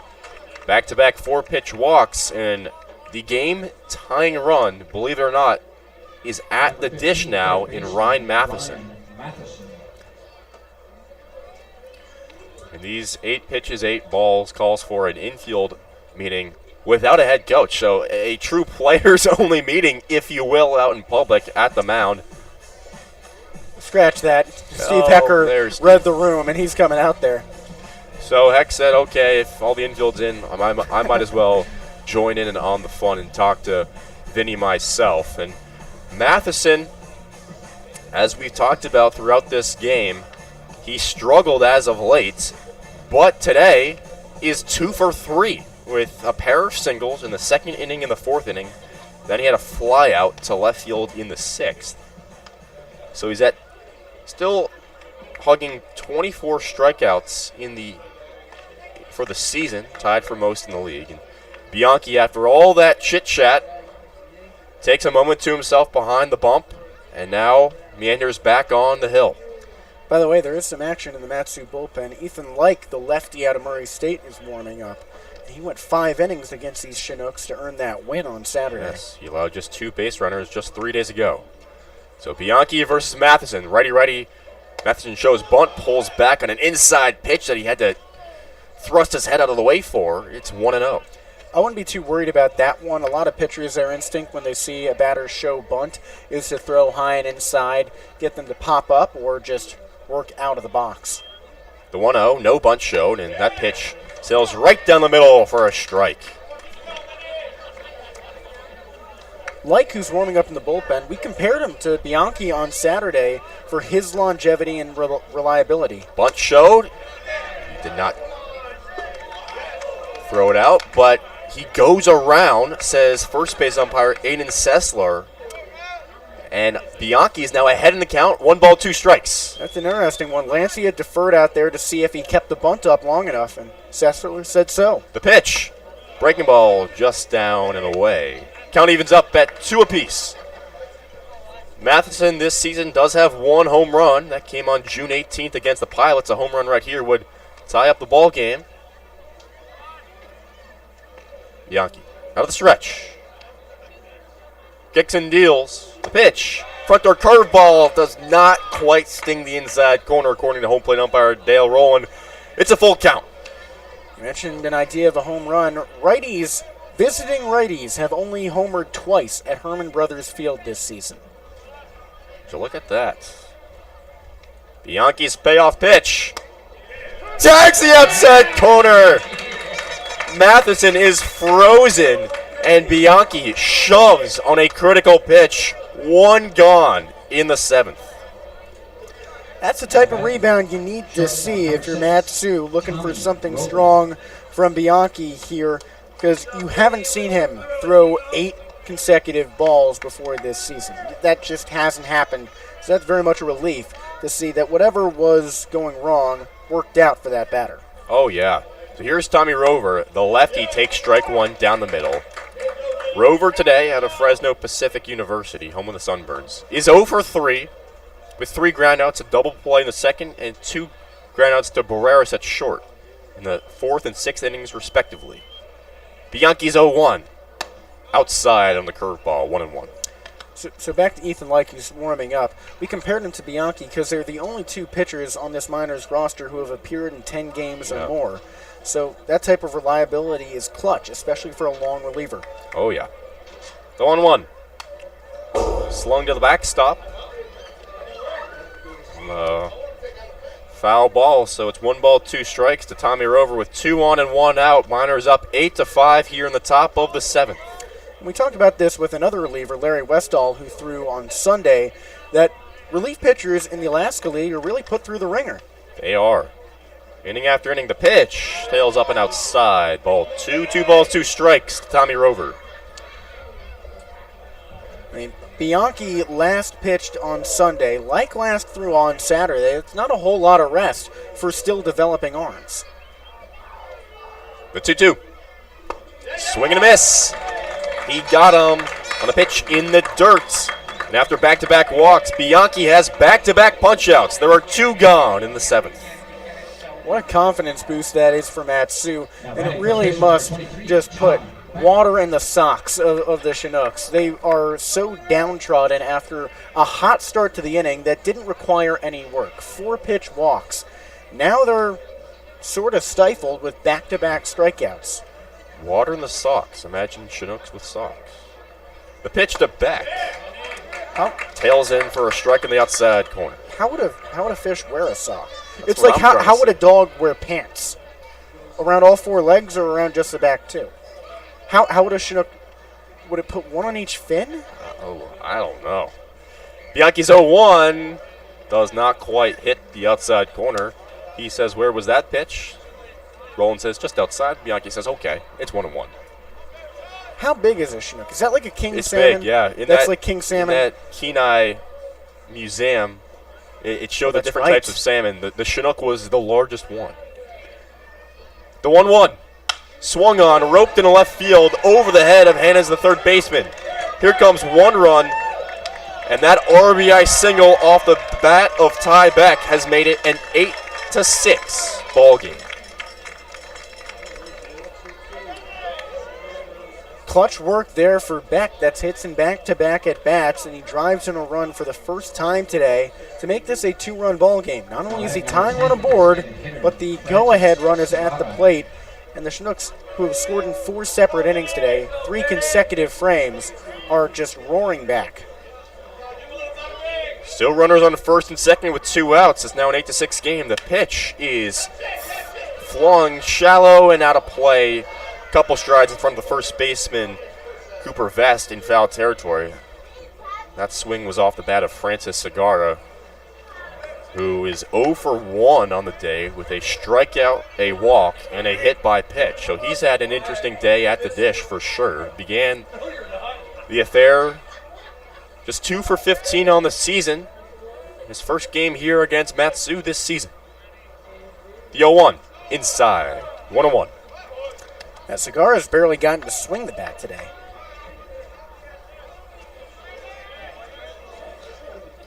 He did slug .532 this season at Queens College. The 1-1 is battered foul along the third base side. He played 29 games this season. Hit at a .387 batting average. That's certainly impressive with 3 doubles, 2 triples, and 3 dingers. 0 extra base hits in his young ABL campaign so far. Bianchi's 1-2. Fastball, hit to shortstop. Barreras has it between his legs, throws on a first base, and he got him. Bianchi works out of the jam, allows just 1 run, and after 6.5, the Miners are clinging to a 2-run lead. It's 8-6. We'll be right back. Sponsored by Alaska Highway Safety Office. Stop.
We're back in the bottom of the 7th inning. Chugiak continues to creep closer. Now they only trail 8-6 alongside Jesse Cook. I'm Austin Barach, and they turn to a familiar relief pitcher, right-hander out of Arizona Christian University. It's Tristan Copeland. He last pitched right here on Saturday, but he gave up 5 hits and 5 earned runs in 2 1/3 innings of relief here against the Miners. This is his 8th appearance of the year. He has a 5.17 ERA. Of course, Saturday's outing did not help his cause. He's set to face Lancia, Haley, and Carpenter, 4, 5, 6 in this Matsu order. First pitch to Lancia. Curveball, breaks, and stings the outside corner for strike 1. Lancia today, 1 for 3, had that RBI single back in the first, then popped out twice. Pop-outs have been a bit of an epidemic today for the Miners. The 0-1. Curveball got him to hack and miss. That pitch just died low, and Lancia swung over it. It's 0-2. Yeah, pop-outs have been a problem. They've done it 5 times today. Copeland out of the stretch. His 0-2. Fastball, swing and miss right by Lancia, the cleanup hitter, and there's 1 gone in the 7th. That is a big surprise. One, because Lancia is not one to strike out a whole lot. That's something he's only done now 10 times this season. But also, Tristan Copeland the other night was off to a rocky start. He allowed 5 runs. Yeah. He did strike out 5, though, so I guess that is what you should expect, but 5 runs on 5 hits. And so here's Maddox Haley. Another righty-righty matchup. The pitch. Fastball right down the middle for a strike, and I was going to say surprising the fact of the pitch sequence. Curveball, then fastball right by you. Yeah, his breaking stuff was not working for him very well last week. Matsu battered some of his hanging curves. Here's Haley, 1 for 2 on the day. Rather 0 for 2, and he grounds one past the diving attempt by Ryan Matheson, the third baseman. Haley is aboard with a single, and there's a runner on for Matsu in the 7th. Well, that's a pleasant sight for Miners fans for multiple reasons. One, yes, you have a hit. It's your 2nd since the 1st inning, but also Maddox Haley started off the season hitting those front door curveballs from righties really well. Sort of tapered off over the last week, but clearly that great eye is back. He's really got the peephole looking out for the front door curve. Yes, he does. So here's Caden Carpenter, 0 for 2 on the day. Had that hard hit play right back at the starting pitcher, the relief pitcher, Mance, in the 2nd. First pitch, and he flares one over the shortstop, down in left field. It drops in front of Callahan. Haley goes from 1st to 2nd, and Caden Carpenter continues his hot streak. There are back-to-back singles now in the 7th for Matsu. That didn't even look like or sound like good contact for Carpenter, but it doesn't matter how well you hit it. If it lands in the gap, then you've got yourself a hit. Caden Carpenter has been the architect of those cheap hits this season, a lot of them coming on the infield grass. Such a great player when it comes to finding unusual ways to reach base. Good inside-out swing out of Carpenter, and that brings aboard Landon Rogers. Today, 0 for 2, had an RBI walk back in the 1st. 2 on, 1 out. The pitch sails up and out of the zone for ball 1.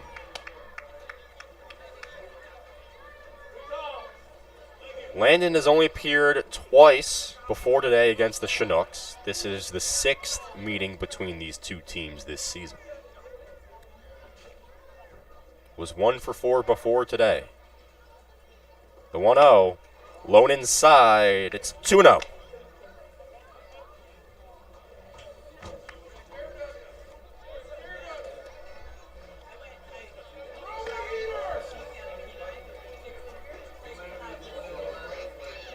Matsu cling to an 8-6 lead in the bottom of the 7th. Copeland swivels the head, now goes home. The 2-0 is cut on, sailing in the left field, but it dies in front of Callahan, who makes the out. And there are 2 gone in the inning. Off the bat, that looked good to just about everyone in the ballpark except Landon Rogers. The sound was sweet. You saw in left field, Ryan Callahan started back first, but Landon Rogers immediately slammed his bat down in frustration. I thought that ball had a chance at going out before it reached its peak. So here's Emilio Barreras. His 8-game hitting streak is in jeopardy. Hitless today, he's 0 for 3, but boy, has he had a knack for having clutch hits this season. Leads the team with 17 RBIs. He's got a runner in scoring position and another runner at first base. The pitch, low for ball 1.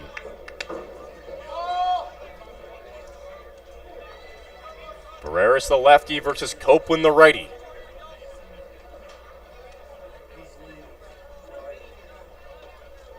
2 on, 2 outs, and a 2-run game. Copeland's 1-0 offering. Inside, misses on the fastball. It's now 2-0.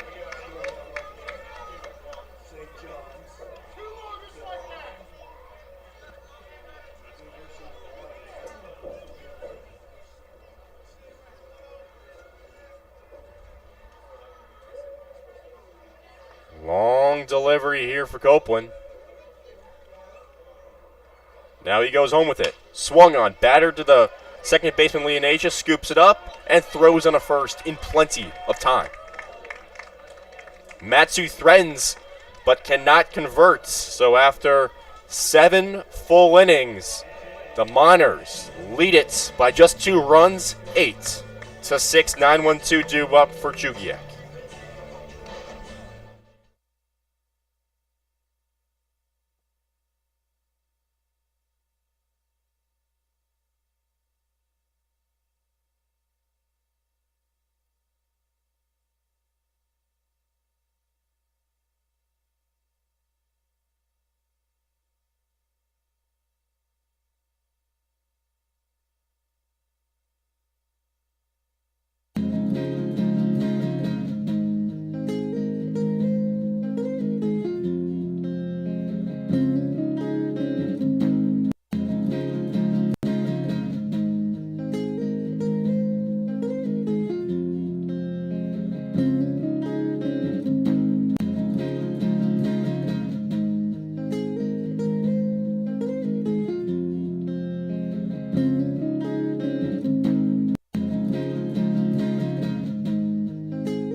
This game continues to get more and more interesting as we progress. To my left is Jesse Cook. I'm Austin Barach. And what began as an 8-0 lead after 1 inning is now 8-6. And Matsu is using its 4th pitcher of the game. Ethan Like, the southpaw out of Murray State. And we talked about Bianchi being reliable. Ethan Like has been nearly just as reliable, making his 11th appearance with a 2.39 ERA. The pitch is a swing and a miss to Braden Broom. The 9-hitter today is 1 for 1, a single, a walk, and hit by pitch. So the 9-hitter has been aboard every time today.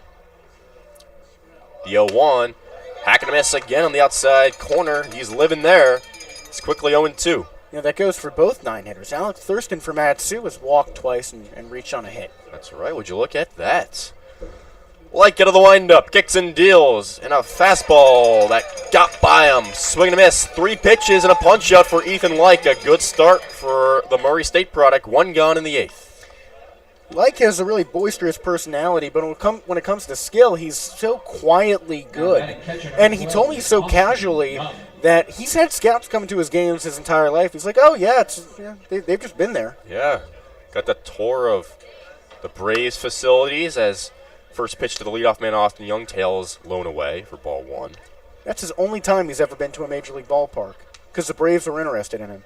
The 1-0 is clung back up the middle. A hard-hit single for Austin Young, and he's aboard with a hit in his third consecutive plate appearance. He had that single back in the 5th, had that 3-run double back in the 6th, and now he's on with a single. And once again, the game-tying run is at home plate. Matsu was up 8-0, and that seems like such a close memory. It even feels like the Miners are still up a ton, but they're not. So here's Ryan Leonasia. He takes ball 1 just below the knees. Leonasia, the highest batting average on the Chinooks team, .321 entering the day. Today, however, he is 0 for 3 with a hit by pitch in the 5th. Like, out of the stretch. Goes home, and it's low again. It's 2-0. You know, that first inning ended at 6:40, and the rest of the game has been so fast. It's 8:26 now. That's less than 2 hours between then and now. Like checks on Young at first base, back without a slide. So many of these games, all that rising action happens during the middle or finishing innings, and the slow beginning seems so far away, but it all feels so close. 2-0. Swung on, chopper to second. Thurston tags out the runner there, but does not make the throw to first base as he bobbled it in his mitt. Young is called out on the base path, and there are 2 gone.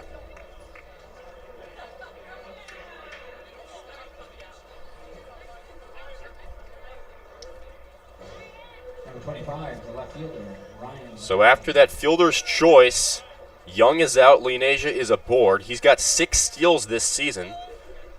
Young had just 1, but there are 2 gone for Ryan Callahan.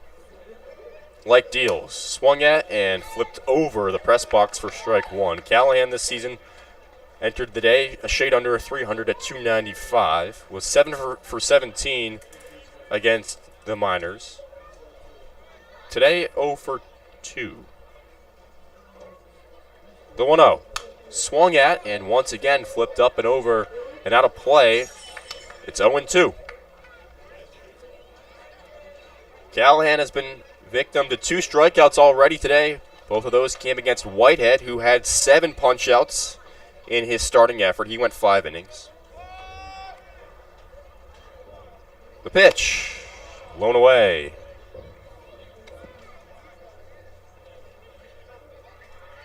One ball, 2 strikes, 2 outs and a runner on. 8-6 Miners in the top of the 8th. The pitch, blasted down the first base line but foul.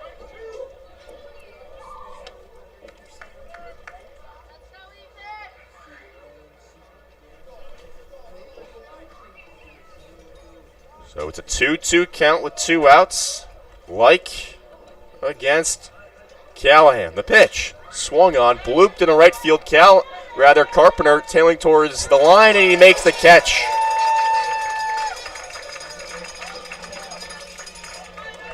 The Chinooks leave one stranded, and we've hit the middle of the 8th inning with the home team up 8-6.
It's 8-6. Good guys as we hit the bottom of the 8th inning. Alongside Jesse Cook, I'm Austin Barach.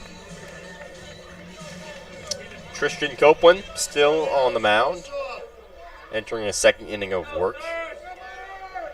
Thurston, Hannes, and Vest due up for the Miners, 9-1-2. And Thurston, as we mentioned last inning, is 3 for 3 with getting on base today. 2 walks and a single. Began the day batting 179. Copeland's first pitch of the inning. Runs inside and high, ball 1.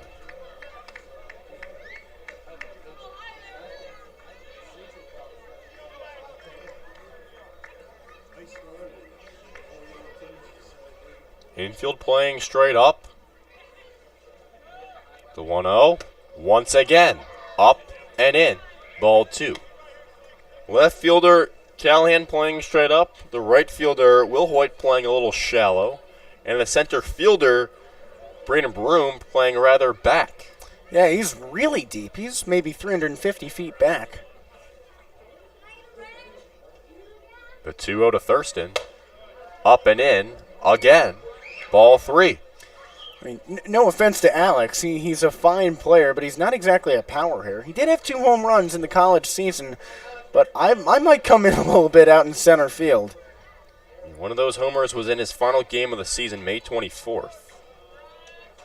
The 3-0, straight down the middle, strike 1. Third base coach and hitting coach Kyle Watson claps his hands. He knows now is where Thurston can swing. Copeland's 3-1.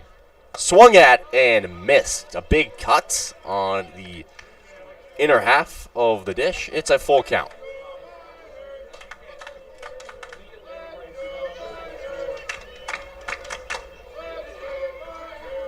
Copeland with a long stare again. The payoff. Low, just below the knees. Good take by Thurston, and he draws his 3rd walk of the game. The lead runner is on in the 8th. That's wild. Alex Thurston this season had only drawn 6 walks and 46 plate appearances. Now you add in 4, he's got 9. If you take today into account, he's walked almost a 5th of the time he's seen the plate this season. That's incredible. Middle infield playing in with the runner at first base. Leadoff man Caleb Hannes at the plate. Ready matchup. He shows bunt, pulls back. The pitch was way high over the head actually, but down the middle, and it's a ball. Yeah. Hannes has walked twice already today. He also has that 2-run double back in the first and flied out to right in the 3rd. The 1-0 shows bunt, places it foul. It got popped up, and Young, the catcher, couldn't quite get there in time. It's a 1-1 count. Dangerous attempt from Hannes because it very easily could have been a pop out. And with the heart of your order coming up, the last thing you want to do is take away opportunities.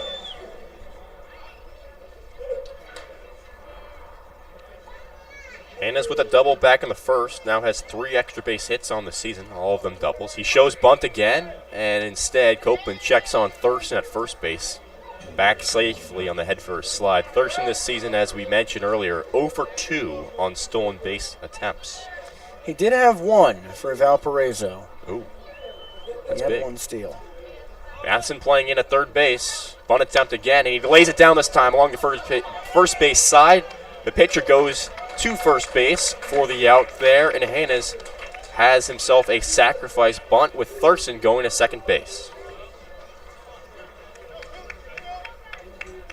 That's the right situation for it. 1 away, you put a runner in scoring position for one of your more reliable bats. Solid work. Vest is 1 for 4 on the day. That's been around his batting average for the season. Popped up his last time up. Runner in scoring position. Could be an insurance run. The pitch hammers the outside half for strike 1.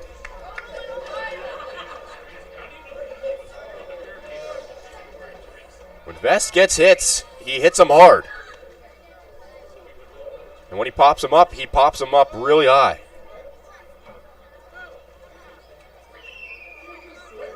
Copeland's 0-1. Swung at and hit on the ground, foul towards the Miners' dugout. It's 0-2. Matsu could really use some insurance runs. Their bullpen has not been its most reliable self in recent games. Will Rizzo, the normal closer, in his last 2 outings has allowed multiple runs after being scoreless this season.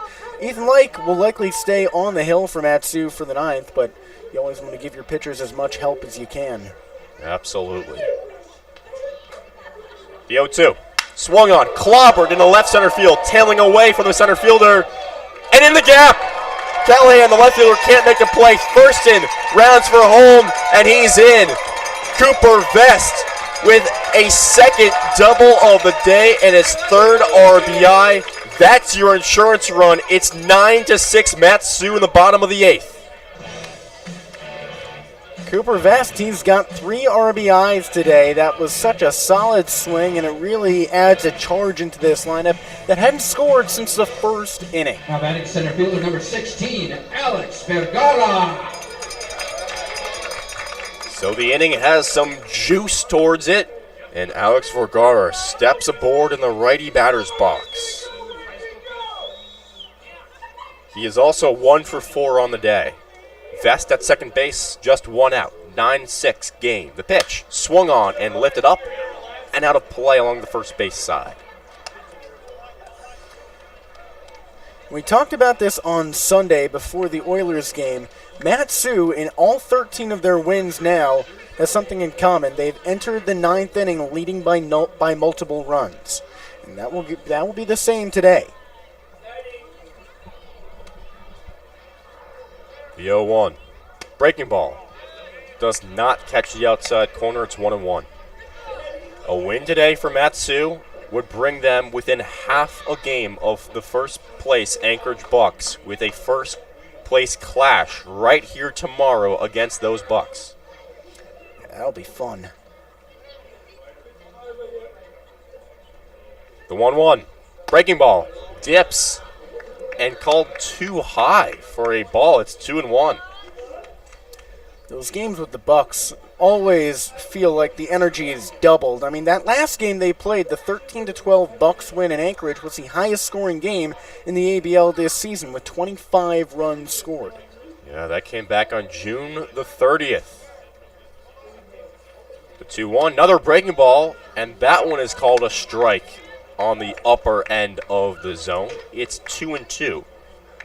The Miners have yet to face an Anchorage team this month, in the month of July. Have only played the Oilers and Chinooks thus far. Runner at second base, 1 out. 2-2 count to Vergara. The pitch. Inside, left it. It's a full count.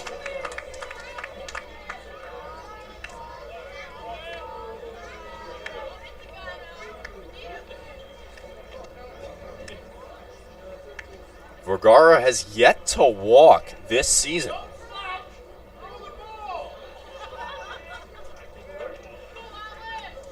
Copeland, long delivery. He fires home. The curveball is battered into left field in front of Callahan. He throws to his cutoff man. The throw goes to first base, not in time. Vergara has a single, and Vest moves from second to third. Runners at the corners with just 1 out. If Vergara puts that at any other angle, that probably scores Vest.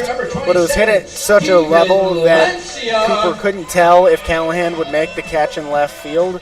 Really hard struck ball by Vergara. Good job. It's just unlucky the placement. So yes. Matsu not assured of that run. So here's Steven Lancia. He is 1 for 4. His last 3 at-bats, though, have been 2 pop-outs and a strikeout, so certainly feels due. Pitch. Fastball up and in. Ball 1. Vest at third, Vergara at first. Just 1 out still. Middle infield in double play depth. Lancia has 7 extra base hits on the season. Copeland's 1-0. right down the middle, a strike.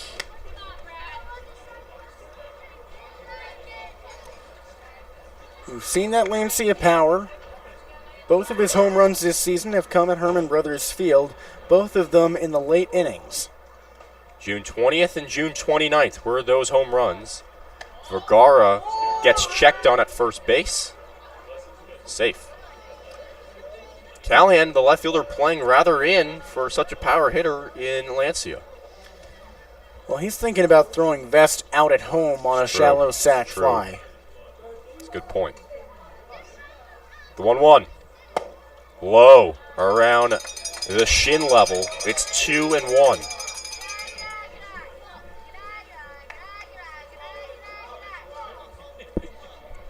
Miners up 9-6 in the bottom of the 8th, looking to tack on more. Big lead for Vergara at first. He doesn't go.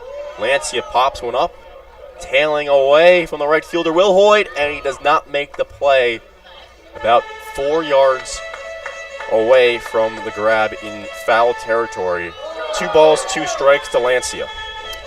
That's not exactly a dangerous situation. That is a very empty bullpen mound for Matsu, which means that Ethan Like will be up to close the door once that 9th inning finally rolls around. Should Matsu not score again, that would be a save opportunity for Ethan Like, who has 1 save this season. That was in the opener against the Chinooks back on June 5th. The 2-2 to Lancia, and he froze him. Pitch came in right above the knees down the middle, and Lancia strikes out for the 2nd time today. There are 2 outs in the 8th. Tough look for Lancia. This has not been his favorite stretch of the season, going hitless in the last couple of games, but everyone has to come back to earth at some point, and the strikeouts will start to pile up. And to clarify, Ethan Like did come into the game with a save situation, so he still, if he pulls it out, will still be eligible for the save, no matter how many runs Matsu can score in this inning. So here's Maddox Haley at the dish. Righty matchup. Pitch. Hit him. Right on that left elbow pad. You could hear that plunk. And Haley, after not being hit by a pitch before today, has been hit by 2 pitches today. Runners at every base. Isn't that how it always goes? When it rains, it pours. Haley's not complaining. He got hit on the pad, so it's not like he suffered any big damage from that, and his first hit by a pitch came in on the hip, so got him on the meat. 2 very painless ways to get aboard. So here's Carpenter with the bases juiced and 2 outs. Miners up 9-6 in the bottom of the 8th. Carpenter today is 1 for 3 with a walk. He singled his last time up. Pitch. Checked his swing, called a strike at the knees. Copeland peppering that lower end of the strike zone. It worked against Lancia. Carpenter laying that bat on his shoulder. Now picks it up. Ball in the dirt, stopped by Young on the breaking ball. It's 1-1.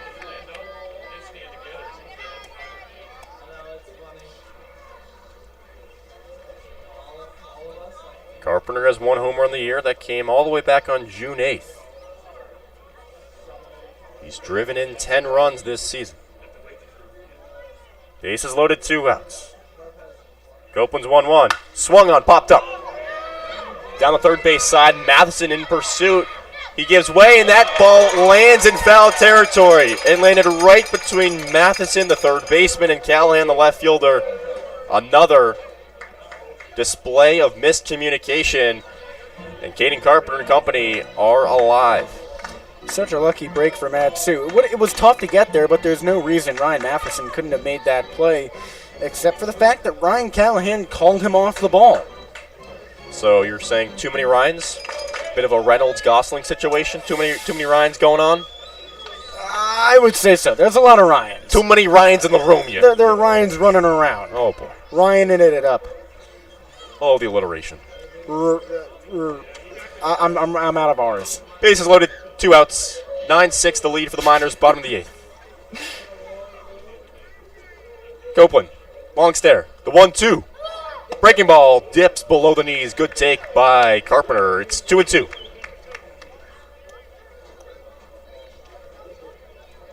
Big breathe in, breathe out at Carpenter. He's told us how much he values the power of his mind and the subconscious.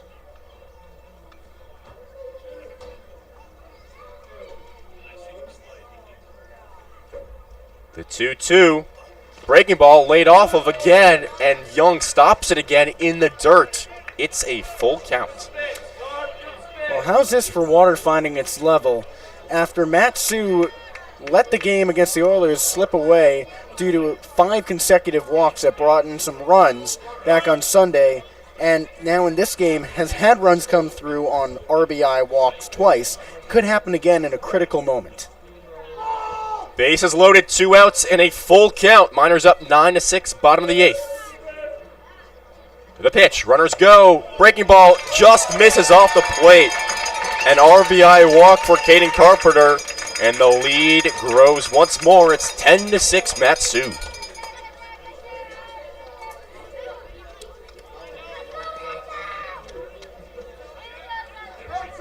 Now batting your designated hitter. What a gutsy take out of Caden.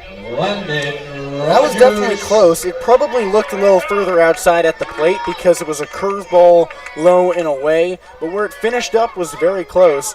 But Dale Rowland at the plate has had a strong eye all season long, and he held true to his word. That pitch is low and away all game, and he called it a ball again. So here's Landon Rogers, righty-righty matchup. The pitch, fastball swung at, batter towards the third baseman Matheson.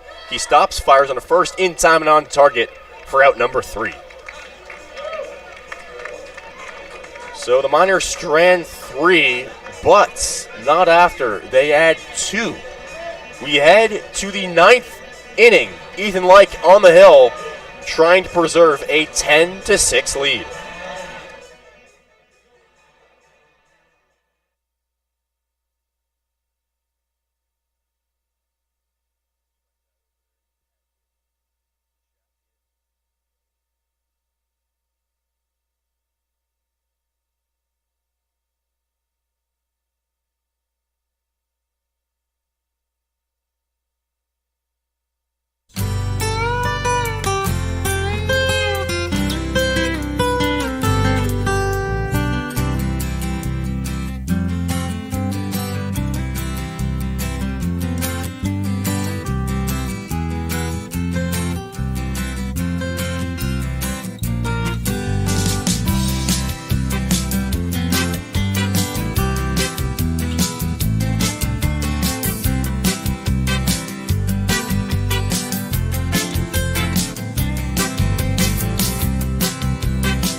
Ethan Lyke ready to shut the door and earn this win for the Matsu Miners. Alongside Jesse Cook, I'm Austin Barach.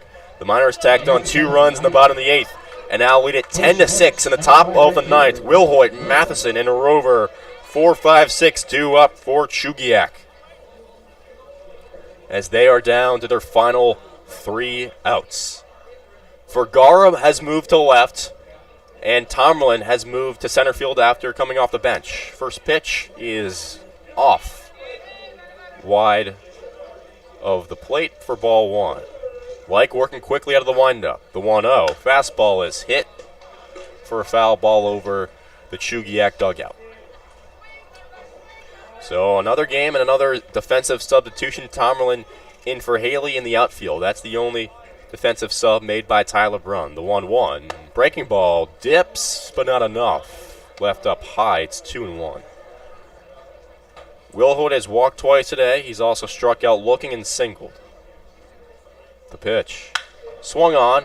Popped up into left field. Vergara goes backwards, now moves in and makes the grab with ease for the first out of the 9th. You switch around your outfield for solid defense. Alex Vergara, we know it very well, can read any fly ball that comes anywhere near his direction. Still reeling after that diving catch he made in center a few innings ago. So here's Ryan Matheson, lefty on the hill, righty at the plates. That pitch sails up and out of the zone for ball 1. Matheson, 2 for 4 on the day. Like 1-0, battered through the hole past the diving attempt of Emilio Barreras. Matheson is on for his 3rd single of the day. Well, that runner isn't as nerve-wracking for Matsu as it would be if not for those 2 insurance runs in the last inning. But there is that constant reminder for the Miners that no game is ever officially out of reach. So here's Tommy Rover, the righty, chops one to Thurston at second, flips on to Barreras at first. That's an out, and that's another. Tommy Rover grounds into his second 4-6-3 double play of the day, his 5th double play of the season, and the Miners have a wire-to-wire win here at Herman Brothers. They improve to 14-11 and sit just half a game back of first place with a clash with the league-leading Bucks back here tomorrow. What a win today. It's always a fun affair between the Miners and the Bucks, but that energy usually comes from those teams being so closely tied together for first place. This will be the 4th time this season that the Miners and Bucks will face each other with first place up in the air. And this game is such a good precursor to that because the Miners won by multiple runs. They win 10-6, but it also serves as a reminder that the game is not out of reach at any point. And especially with a team like the Bucks that leads the league in home runs and RBIs coming up tomorrow, that they need to stay vigilant for all 9 innings. That last meeting between them should be a constant reminder of that because it was a 13-12 finish with offense in almost every inning on both sides. But this really is a great way to set yourselves up for success the following day in arguably the most important game of the year to date. Yes. A lot of energy will be here tomorrow, and a lot of energy was here today. 8 runs in the first, 2 runs in the 8th. That's all that was needed for the Miners to win today. Ace Whitehead, your starting pitcher, well, he grabs another win. And the loss, of course, goes to Noah Tincher, who had that dreadful first inning, went 2/3 of an inning, allowing 8 earned runs. So that's your win and that's your loss. And Chugiak now goes 3.5 games back of the Miners, 4 games back overall, as we await the score of the Oilers versus Pilots game. The Chinooks could find themselves in last place at the end of the day. You're absolutely right. It looks, last we checked it was 7-3 Yes. Glacier Pilots, so I can very much see the standings staying the same for those 2 teams. But the Chinooks are definitely trending in the wrong direction, with that now being 3 straight losses. Or 3 out of 4. And yes, the Glacier Pilots, we actually just got word 2 minutes ago. The Glacier Pilots beat the Oilers 7-5.